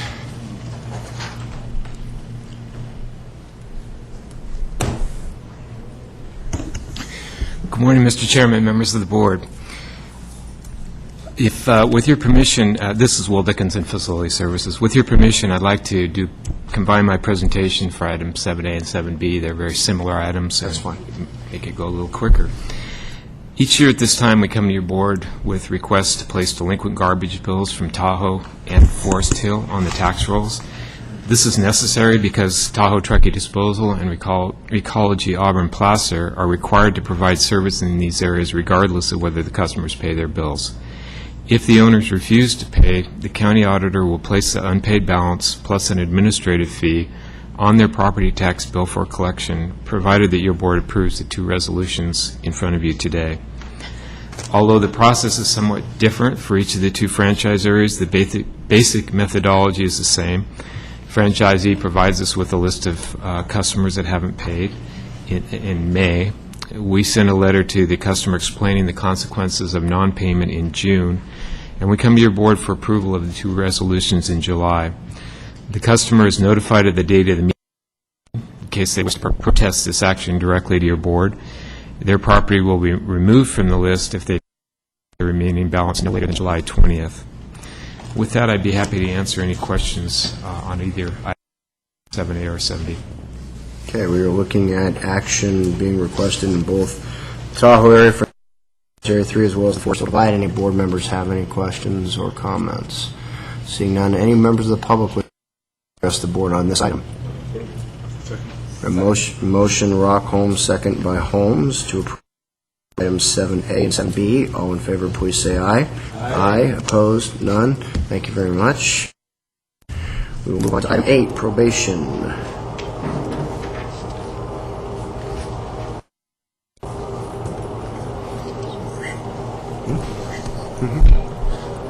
Good morning. Good morning. Marshall Hopper, Assistant Chief Probation Officer. Here to present Department Item Number 8. On September 25, 2006, the Board approved a 4-year contract with Quinninia Foster Homes. Quinninia Crisis Resolution Center provides comprehensive services to at-risk minors and their families under the Juvenile Justice Crime Prevention Act of 2000. These services are at no cost to the families in our community. Our hope is to strengthen family relationships and divert minors from being placed in our formal system. The services include individual and family counseling, independent study, support, tutoring, teaching pro-social skills, and therapeutic arts and crafts. Outpatient services include conflict crisis resolutions, family counseling, teen counseling, and visits conducted in the community with families. In addition, the Crisis Resolution Center has a 24-hour call center designed to provide additional services to families in our community.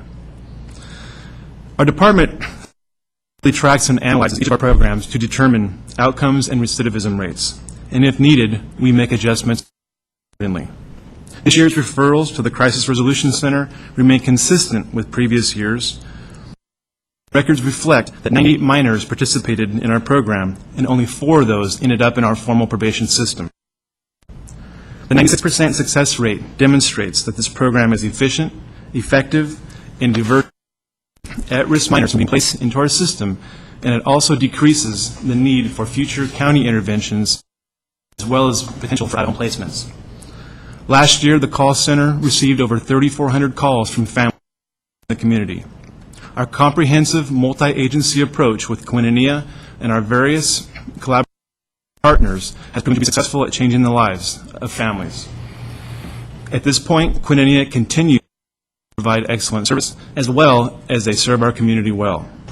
The contract renewal, not to exceed $550,000, will fund and support the Crisis Resolution Center from July 2010 through June 30th of 2011. The approval of the final year of the 4-year contract will not impact the county general fund, as the probation department receives revenues through the state through the Juvenile Justice Crime Prevention Act.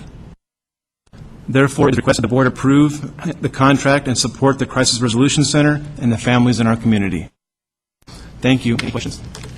Question by board member Supervisor Holmes. I don't have any questions, just a comment. I'm toured the Konya home down there in Loomis, and we're very fortunate. They do a tremendous job. We're very fortunate to have them in county, and I'll move approval of the item.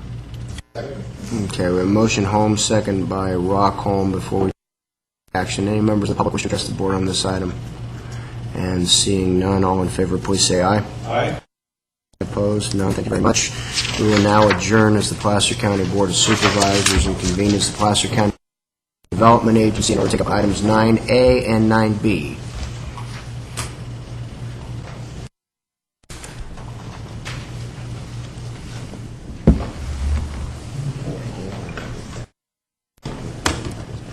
Good morning. Jim LeBou, Redevelopment Agency.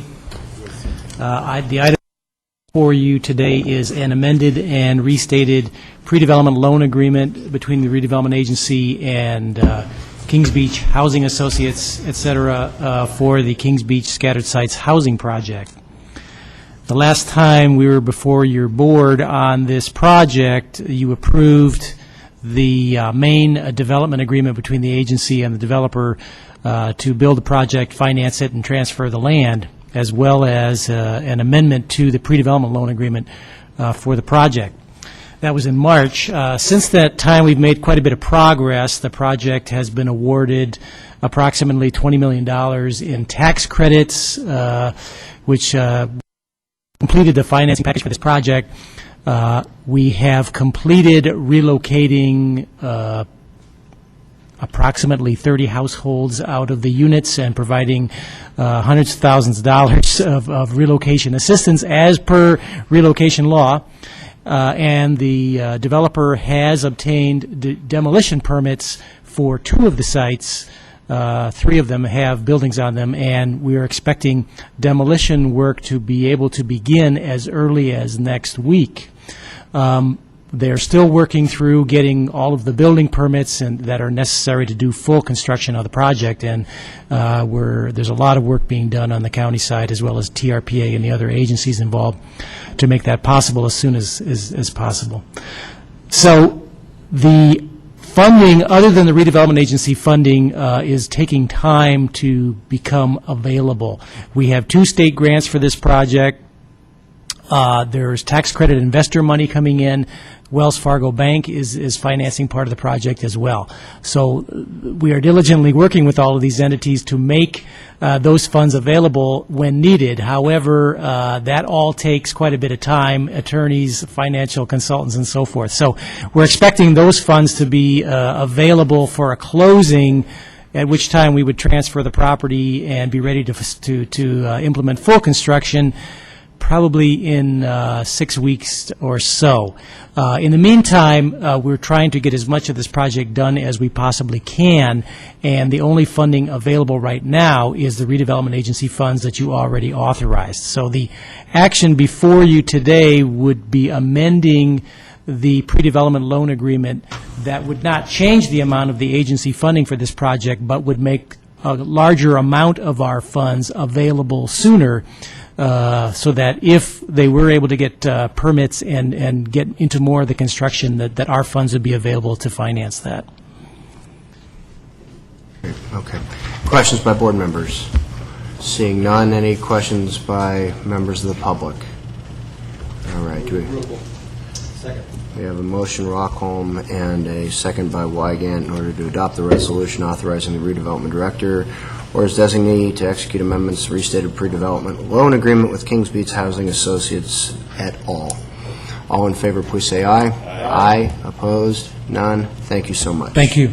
All right, we'll continue with item 9B regarding the Quartz Ridge Family Apartments LP.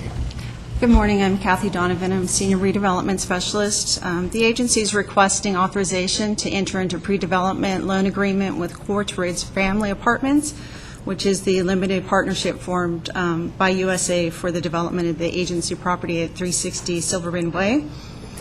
We've been working with USA since November 2009. We had anticipated applying for tax credits, but looking at what the scoring was to get awarded in the first round, the developer felt that they needed to restructure their financing.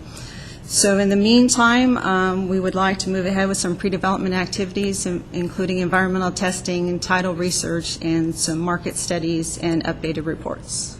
Great.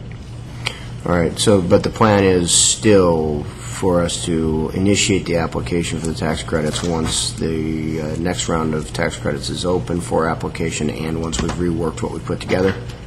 That is correct. We also plan to come before your board next month to apply for home funds. Okay. Feel the addition of the home funds will increase the competitiveness of the tax credit application. Great. Great, okay. Mr. Chair, if I might, the other actions, these actions that are authorized here, regardless of this project moving forward, are necessary to perfect the site for future affordable housing development. Right.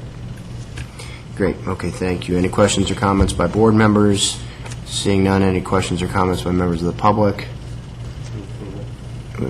Second. Motion, Holmes, second, Rockholm. All in favor, please say aye. Aye. Opposed? None. Thank you very much. We now adjourn.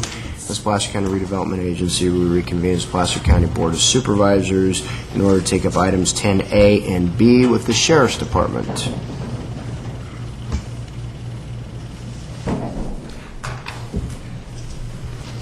I suppose if we had a specific veterinary department, you guys wouldn't be last all the time.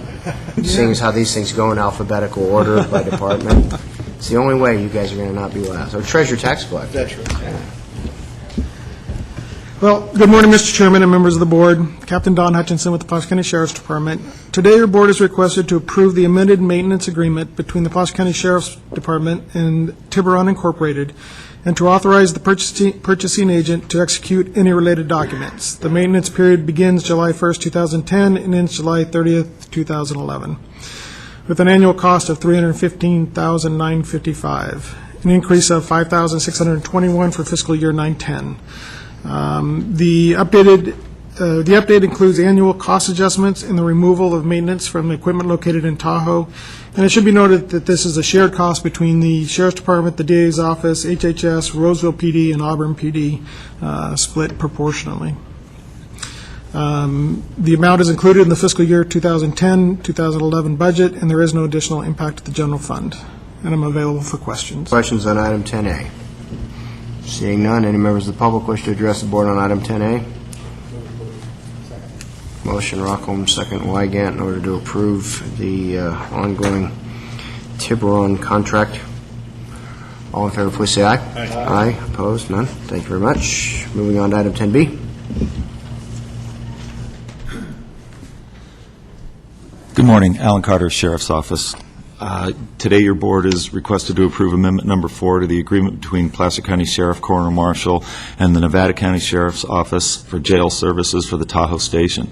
The amendment is to extend the term of the agreement for 2 years, beginning July 1st, 2010, in the amount of $361,654 for fiscal year 10-11 and $376,120 for fiscal year 11-12, totaling $737,774 for both years.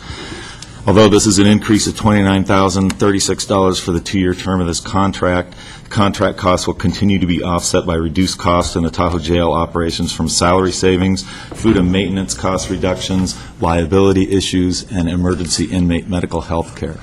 You are asked to approve that amendment today. Okay. Any questions on this item? Just for public clarification purposes, since in the summary it's not exactly clear who's paying whom under this contract. Is Placer paying Nevada under this contract? Does Nevada pay Placer under this contract? Is it a joint contract that we enter into? Because just under the summary item, it doesn't tell where funds are flowing from. I believe that it flows from Placer to Nevada. Okay. All right. Questions by board members? Seeing none, members of the public? All right, bring it back. Second. We have a motion second on item 10B. All in favor, please say aye. Aye. Aye. Opposed? None. Thank you. Okay. We will go ahead and take a brief recess before our 11 o'clock timed item and be back here in a couple minutes. Cut it over time. You betcha. Just roll right through.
Continuing the final item of our July 13th, 2010 agenda. This is an 11 o'clock timed item in regard to an appeal regarding a signage at Quarry Ponds.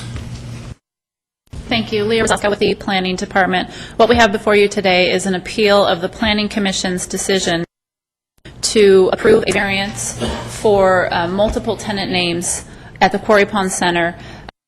They upheld the zoning administrator's approval to allow for 2 tenant names where typically none are permitted, but the applicant had initially requested 8 tenant names. So the applicant, or the appellant in this case, has appealed the decision, and that's what we're here for today. I think most of you probably know where the Quarry Pond Center is located, but up here you'll see it's just on the south side of Douglas Boulevard between Barton Road, and over here is Sierra College, but it's just west of Barton Road. Again, as I stated, the initial variance application requested approval for 8 tenant names on the monument signage at the Quarry Pond Center. So I'll show you, let me just move through here. So right now what we have at the center is this sign right here, and what the applicant was requesting is this to allow for these tenant names. Just to make it a little more clear, the monument signs we're talking about are these. There are 2 right here and 1 over here, so all along Douglas Boulevard. Initially, the item was approved by the zoning administrator to allow for 2 tenant names on each of the 3 monument signs. There was a restriction that the same 2 tenant names be displayed on each of those 3 signs. The applicant then submitted an appeal of that decision, and the item was then, of course, heard by the Planning Commission. The Planning Commission voted to uphold the decision of the zoning administrator. The one notable change that they made was that they did not uphold that requirement that the same 2 tenant names be displayed on each of the signs. So she would be permitted to put 2 different tenant names on each of the 3 signs. Then the appellant submitted an appeal to that decision, and we are before you here today because she is requesting that the 8 names be permitted. The appeal that was submitted of the Planning Commission's decision states that the decision was not sufficient to address the chronic problem of anchor tenant names needing to be on the monument sign in order to mitigate site plan of tenants more than 400 feet from the roadway, and then she states that proper signage would mitigate this condition.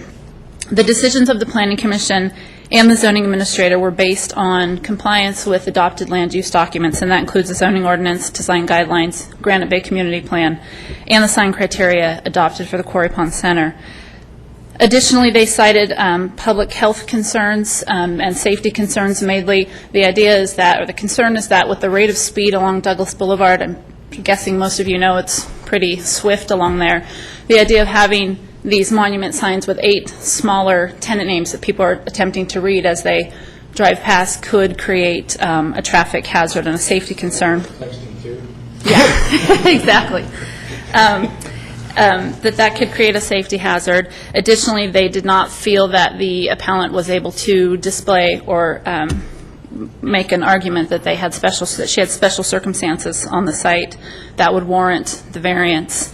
Additionally, they felt that the approval of the 2 tenant names was the minimum departure from the requirement that would give her what she was looking for to some extent without creating public safety hazard, and would allow her to have similar signage to some of the other centers in the area.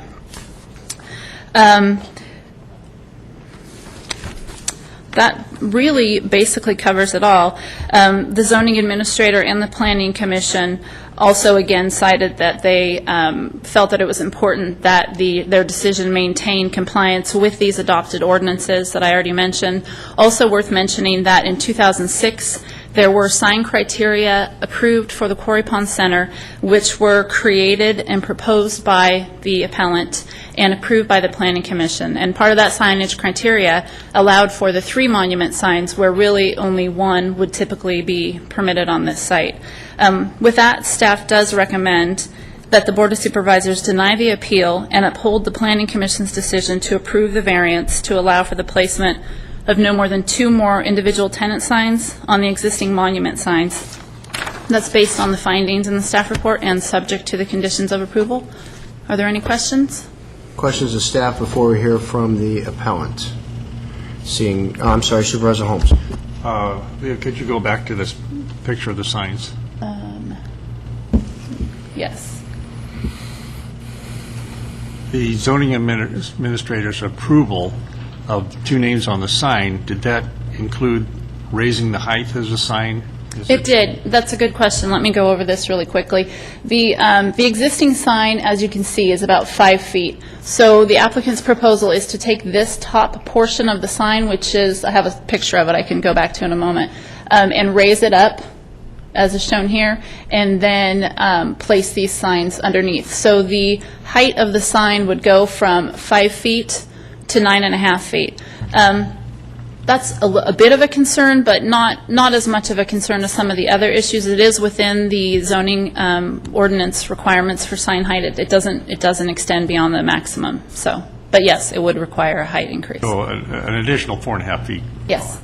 And then at the Planning Commission meeting, there was 3 votes to deny the appeal, but the 2 no votes were, they didn't think that the zoning administrator should even have allowed 2 names on the sign. That's correct. Okay. Just wanted to be sure that was noted. Yes. Okay, those are all the questions I have for now, Mr. Chairman. Great, thank you. We will hear from the appellant, please.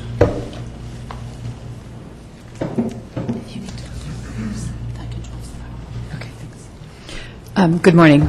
I'm Lisa Powers. I'm the managing member of Quarry Pond LLC.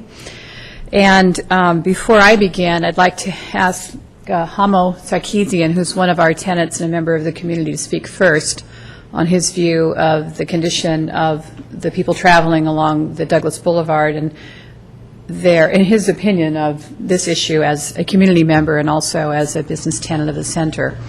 So, Mr. Sarkeesian. Good morning. I just turned 47, and this is the first time behind the microphone. I mean it. I hope. Anyway, I live on Eagle View off Auburn Folsom. I lived in Granite Bay for about 3 years. I think it's probably, I lived in Carlsbad, California, great place, and I think to raise a family, 2 young boys, I think it's the best place that, I know to raise it. My sister, lives here. I have friends lives here. So no matter what the decision is, I'm still going to be living in Granite Bay. I was looking for opening a restaurant, and I'll be honest, for 1 year, I did not notice Quarry Ponds. And I drove by every day, Douglas Boulevard, coming from, Sierra College, Barton, to Auburn Folsom. I did not know. My little boy, Ian, noticed water there, and he told my mom, Wawa, so she stopped and she told me, Homo, there's a restaurant that's available over there. I said, there's nothing out there. And I mean it. And another thing, and next time, it was a few days later, I said, okay, we'll just check it out. I did not stop because I almost got, rear-ended. Because, I am not, even it would be the other person's fault, but still, I do not want to risk anything because, I should have considered maybe speed up and then turn. So it was the next day that we went there, and as soon as I looked at the place, I have told Lisa this. I have been a lot of places. I think for its size of center, I don't know how many of the board members been there. In personal opinion, it's the best looking center for its size I've ever seen in my life, and it's really, that was maybe part of my reason trying to open that place, because I really felt with it. But there is a sincere apology for the business coming eastbound. There's a feed store. They have a sign there right before, ours. And so if anybody looks at it and you're doing 55, and it's 55, I'll be really upfront. Most people are doing 60. There's occasional people that are doing 45, but so you, at that speed, and not have turn, just a sufficient amount of area just to make a turn, I think it's really, I haven't seen a rear end there for 3 years, but I'm very surprised that I haven't seen it. And how many people that would not, didn't stop by, they just went there. So another thing, I think really, especially in this economic time, I think, of course, whatever the should be held, and just maybe kind of be a little bit more lenient even to help the businesses, because in my opinion, I put 120 grand, who cares, probably 30 more, 150, I'll still live, and the world still go around, and I'll still be overall happy. But I think by that center closing, if somehow because of the, or maybe possibly not having the right turn, I think it's going to really hurt, just the look of the Granite Bay. You're just going to look at a beautiful building that is just sitting there empty with a nice, beautiful American flag hanging up there. And I think that's, they could do something else. And I would really like the signs. I'm all for it. Just something that'll be conservative enough that it's not really going to make it too flashy that, that's not appropriate for Granite Bay. And one of the last things, I want to say is, again, I want the signs, but even if you say no on the sign, please somehow, really seriously, as a member of the community, and really, if we consider having a right turn there, I think if you travel there, especially in a busy time, you'll notice that it's really nice to have it there. Especially, it was a good time. They were doing a nice pavement job right now there to do it. Again, and just as hopefully a long-time future business member of this Granite Bay community, and as a Granite Bay member, thank you very much for the time, and hopefully you guys say yes. Thank you. Thank you. Thank you, Humo. Molly Hawk's Restaurant, I apologize for not being here. They're on vacation in New York, so everything I say they completely endorse if any of them or know their restaurant. First, let me say that it's not necessarily my intent to be seen as a continual litigant with Placer County. I want to give you a little bit of history quickly on why I'm here today. I am the developer and builder of the shopping center. I've owned the land there for more than 20 years. Used to have a boat and RV storage on it. And the property was initially 4 to 5 feet below road grade. When we built the center, we raised it up to the road grade to make it both visible as well as readily accessible without this decline in height, which made it very difficult for cars pulling out onto a very fast roadway. It was always planned that in the community plan that there would be a traffic signal at Berg Street. And when I began to market the center, I was saying, however, in the time between the initial planning stage and the building permit stage, that traffic signal was omitted by the county traffic department. If it had been put in as it was planned to have been put in, none of us would probably be here today, because it would have slowed down the traffic. It would have made our center more analogous to the other two in Granite Bay at Auburn Folsom Road and Douglas Boulevard, where there's a main traffic signal, and when people drive by and they're stopped in front of the centers, they're traveling anywhere from 0 to 20 miles per hour, which dramatically changes a customer's viewpoint about whether or not they have the time to turn in somewhere, whether or not they notice a business that's there they might want to be part of, and that sort of thing. The sign that's there now, as Leah mentioned, the fascia on the top left, which says Quarry Pond, is all metal. That's mounted up on top of about 4 inches in front of a little piece. And the plan is visible. You can see through it. So the plan was simply to pull that off and lift it up into the air. And so it would be airspace and would not be opaque. And therefore, the height would not be nearly as dangerous. My request now, and I'm sorry if I failed to put it in my application, is for 4 names, not 8. This will now be the 3rd time or 4th time I've dealt with this issue with county people, and I have listened to the issues surrounding having that many names. My problem with the first ruling for 2 names and 2 names only is that we have 24 units at our center, and 2 names, who do you choose? And we don't really have an anchor tenant per se. We're not like a Rayleigh's or a Safeway anchored shopping center. Our suite is 4,900 square feet. Our smallest suite is 1/10 that size, 484 square feet.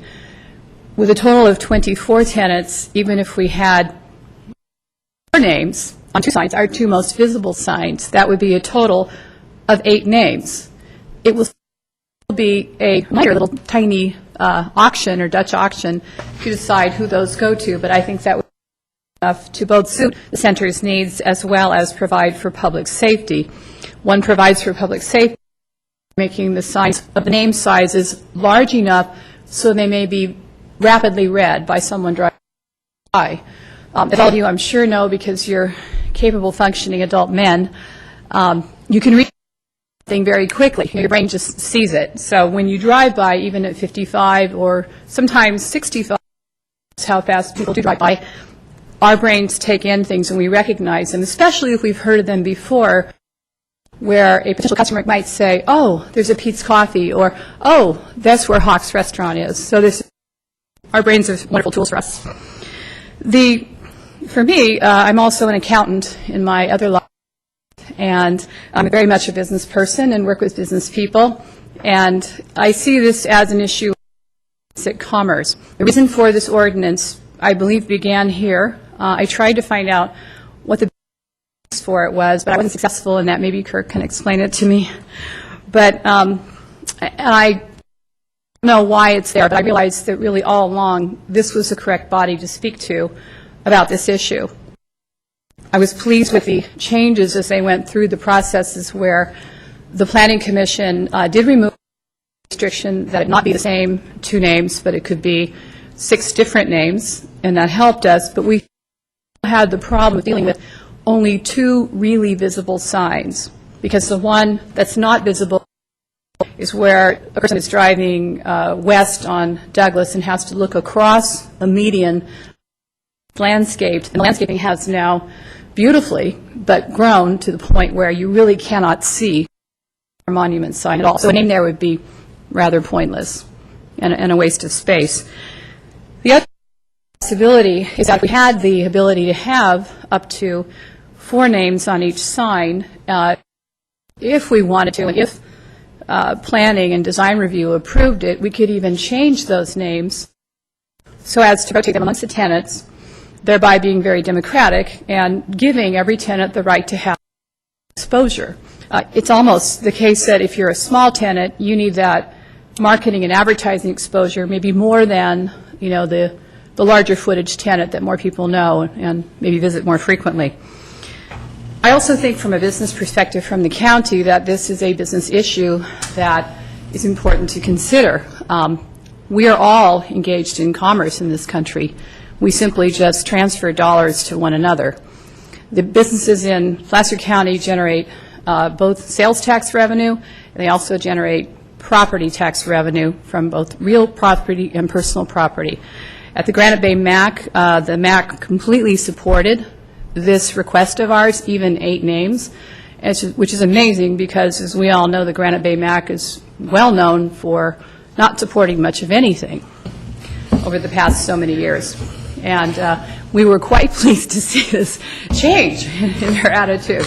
So they love us now. They didn't want us there when we first were proposing our center, but now we've been accepted, which is quite an honor. I think that county tax revenues are down. Our revenues are certainly down, which is why the tax revenues are down. At the center, we initially employed and provided up to 400 new jobs for that area by our very creation.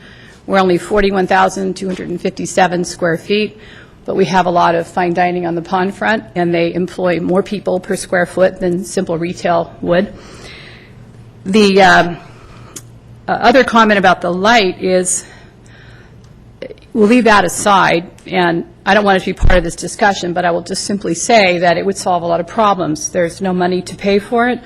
The fire department is very much in support of it, and because they need to be able to make a left turn onto Douglas when they come off Berg Street.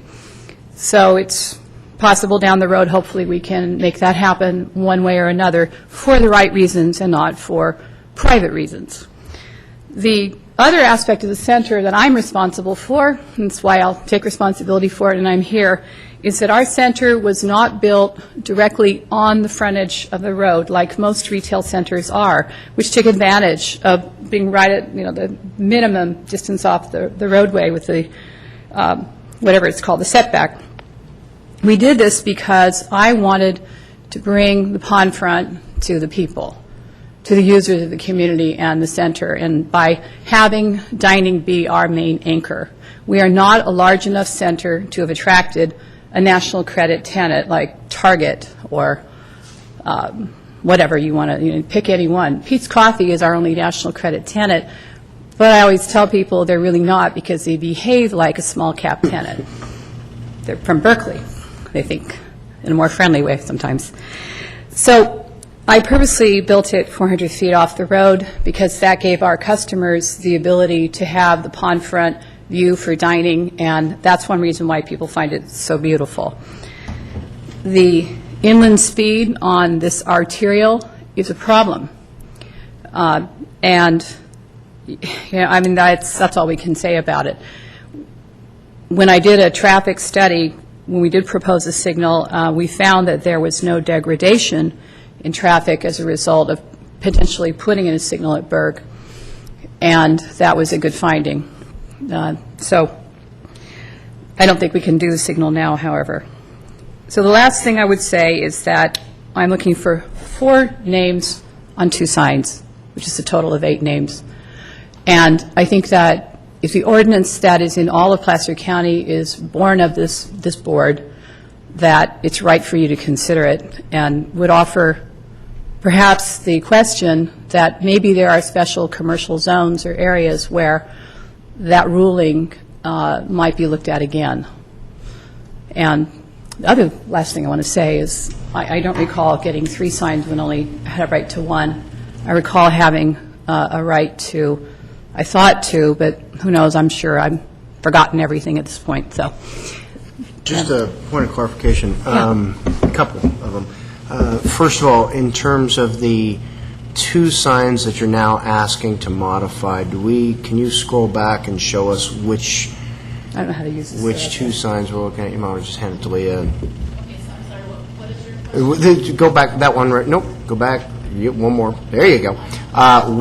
Nope, one more. There you go. Which are we looking to modify at this point? Go ahead. Wait, I'm sorry. Are you asking? Who are you asking? You. Oh, okay.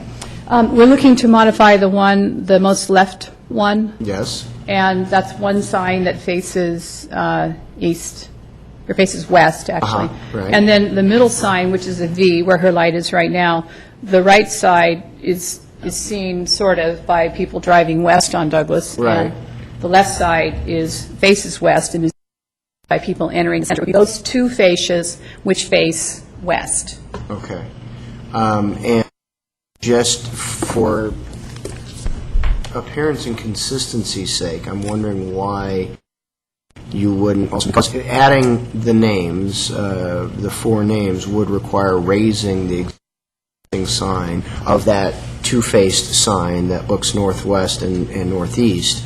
Why, for consistency's sake, appearance, you wouldn't raise the northeast facing one as well? We would raise it as well. You're not proposing any signage underneath? I am, because I can go look at it again, but I just don't think in a year or 2 it will be visible because of the foliage in the median. It's intended that it grow, and it's actually nice that it's there. I like it, so I'm not seeking to destroy it. Okay, so what I think I hear you saying, though, is that it would be a consistent height all the way across. You just don't see really any value to your customers in having signage that faces northeast. Is that correct? The case? Okay. And remember, too, that what we're raising, first of all, it wouldn't maybe need to be quite that high if there are only 4 names. And it's airspace. It's really Well, that was going to be my next question. Okay. We could then go back to the sign designs that we have. Obviously showing 8 proposed signs at this point. However, you're saying just 4. I'm assuming that would allow for some combination of enlarging the letters, but overall reducing the additional 4.5 feet that you're adding? You're so good at this, yes. Some combination of those. Yeah. that part of the sign that is essentially airspace is the top part, which, as it is right now, is some kind of an iron.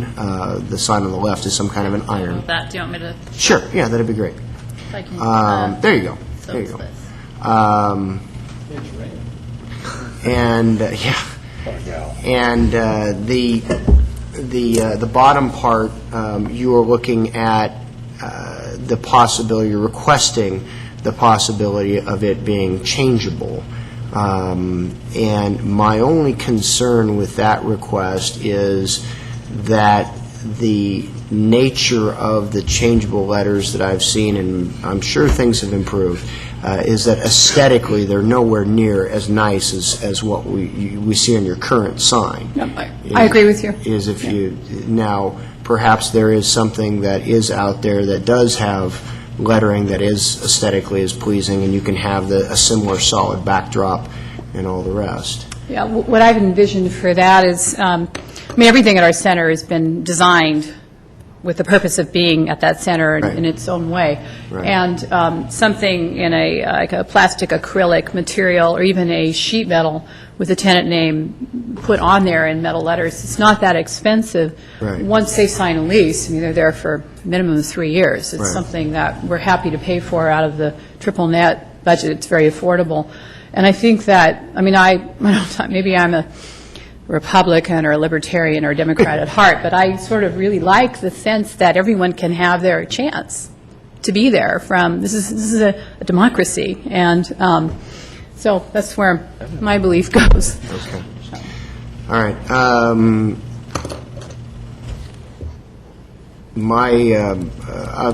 Supervisor Holmes' light's on, so we'll take his questions or comments before. Okay. The other pictures that we're seeing here, the one lower left is actually of an office complex at Barton and Douglas. Upper left is the adjacent commercial property just a little bit west of where Elisa's property is, substantially older, and then the lower right is the corner of Douglas and Sierra College. They are all reflective, with the exception of the height of that Lake Center sign, which I don't believe today would be in compliance with what we have by way of our sign ordinance. They are all more or less reflective of the kinds of signage that we do see that exists in Granite Bay in some of the older centers. A couple of things just for information for my colleagues. There we go, thank you. Now we're seeing some more.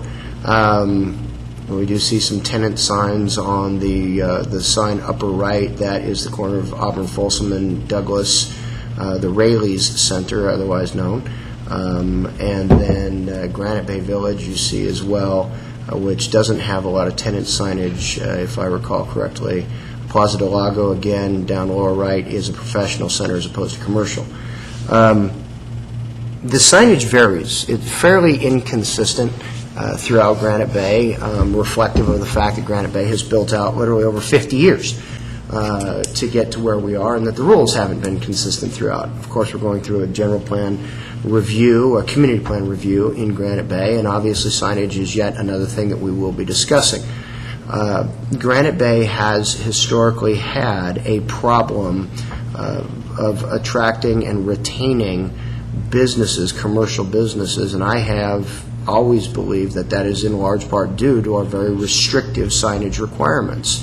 And I believe in the Granite Bay community that we need to realize that while these signs all are reflective of what we see on the Auburn, Folsom, and Douglas corridor, that businesses, property owners that are seeking to attract and retain clients in their centers aren't competing with just Granite Bay. They're competing with Roseville. Lisa's Center actually competes with the Fountains.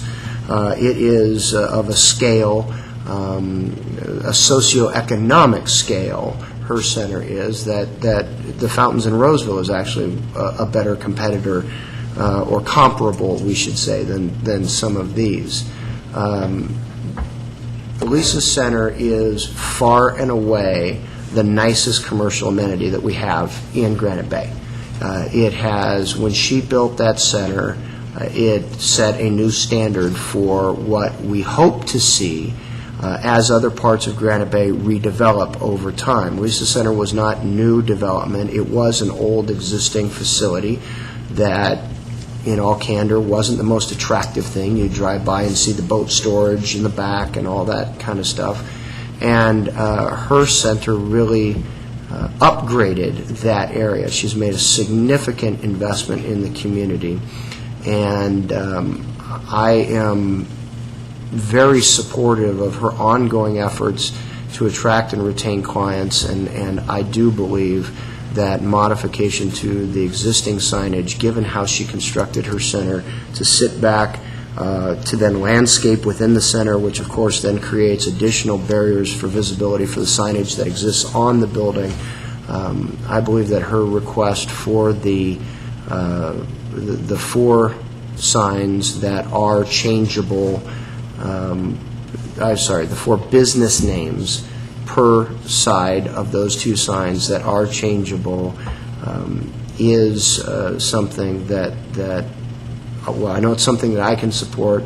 The MAC supported even more. I believe the MAC supported the full 8 signs. But I would just ask for my colleagues' consideration in this matter. Supervisor Holmes? Yeah, Leah, can you go back to the picture of the 2 signs? Yeah, there. So you're requesting now 4 names be put on the sign? Yes, please. And if that is, this board agrees with that, that means you're going to lower the size, the height of your sign? Yes, it would not need to be quite as high. And would the names that you envision to put on the sign, would they be parallel to each other, or would they be vertical? They would probably, if there were 4, it would be divided into 4 quarters. The fascia would be divided into 4 equal sections. So how big, do you have any idea how big the lettering would be, how tall the lettering would be? Well, we discussed this, I do. We discussed this at the Planning Commission meeting, and everyone there agreed that 20 inches in height was probably the maximum that you'd want to go, and 18 to 20 was probably the perfect size range for each sign. And that means the fascia now, where it's stucco, is a total of 5 feet. And the bottom 1 foot is the base. So it would leave 4 feet in this area. We would probably reduce that area down to 3 feet. And 3 feet is 36 inches, which gives us 18 inches, with maybe a little bit less with airspace between each sign. So then the height of the sign would be 8 feet? Is that it would be a foot lower. It would be 1 foot lower, correct. It would be... roughly 8. It would actually be, no, what is it? I can't read my own writing, it says. Well, right now, we're looking at a sign height total of 9.5. 9.5, so it would become 8.5, correct. But again, the top part, which is our logo, would be, not look like a sign, because it would just look like a decoration or something. And it's, as you saw from the actual photo of it, the very top part is more arched than the diagram. And it would probably tend to disappear in the air, which is one problem when you raise it like that. And another thought I had was we would probably need to, the color is now a medium bronze. It's consistent with the center. And I would probably want to change the paint color to something a little more visible against the color of the sky and buildings than a bronze color, which tends to blend in. Now, granted, it would not be fire engine red. Right. But it would be something that was within the community approval and would look as tasteful as the rest of the center does. I visited the site several times this weekend. I just drove back and forth several times. You didn't stop for the farmer's market on Sunday? You didn't go in? It was Saturday night. It was at dusk, because I wanted to be there, at dusk to get a better idea, because particularly in the wintertime, it's got to be difficult. And heading towards Auburn-Folsom Road, right. I knew where the Quarry Ponds was. I hadn't been there for a year, but it kind of sneaks up on you. You don't know, because you don't know it's there, and it's kind of, everybody's driving at 55 miles an hour. It's difficult to see that sign until you're almost up on it. And then heading west from Auburn-Folsom Boulevard, if you don't know it's there, you don't know, and I think the gentleman there mentioned that.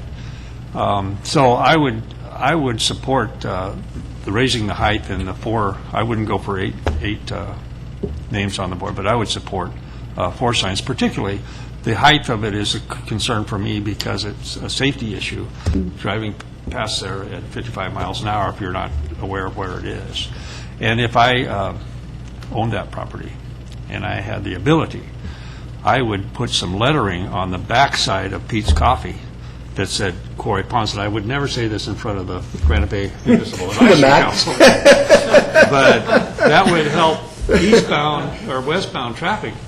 You know, if there's some way you could do that and it's tasteful, and I know it's a very nice center and it would be very done tastefully, but I don't want to create any problems either. But actually, we tried to do that when we first opened, and we were not allowed to, but I hadn't thought about a variance, so maybe I'll see you again. Thank you, Supervisor Holmes. Hey, I'm trying to keep anything the I place can do for you in your district?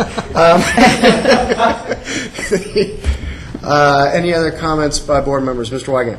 A couple of questions. Leah, is the only variance question the fact, the restriction that you cannot name tenants, that you can only name the shopping center itself, or is there a height question at all? Or No, there's no question with the height. It's just the fact that these documents state that only the center name shall be identified on the monument sign. But if I may, since you brought up height, I just wanted to clarify that the zoning ordinance actually allows for a maximum height of 25 feet. So it's well within the height limit, and if you were so inclined, and no, I don't mean for 25 feet, but that if she didn't want to reduce, I'm just looking at this and wondering if she's going to reduce the height, that means that she has to actually reduce the height of this existing concrete area and to cut that down by a foot in order, I mean, she's still going to move the metal part to the top. So if you were inclined to let her leave that base the same height, even though it still ends up at 9.5 feet, then there's a little bit more room to have larger letters.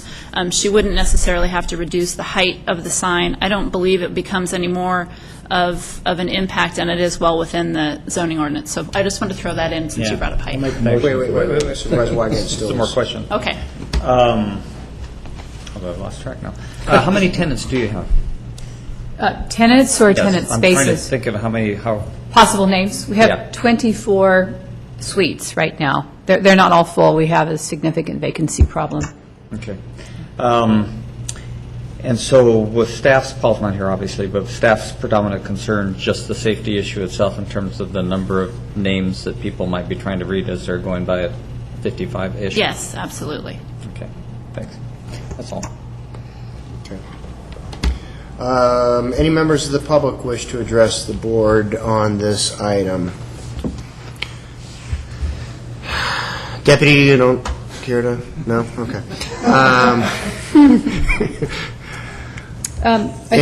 Yes? I was just sorry, something someone here said made me think of something I hadn't said, and now I've forgotten what it was. I apologize. Okay. But it was about the numbers, the names, yeah. yeah. Oh, well. No, not jogging it?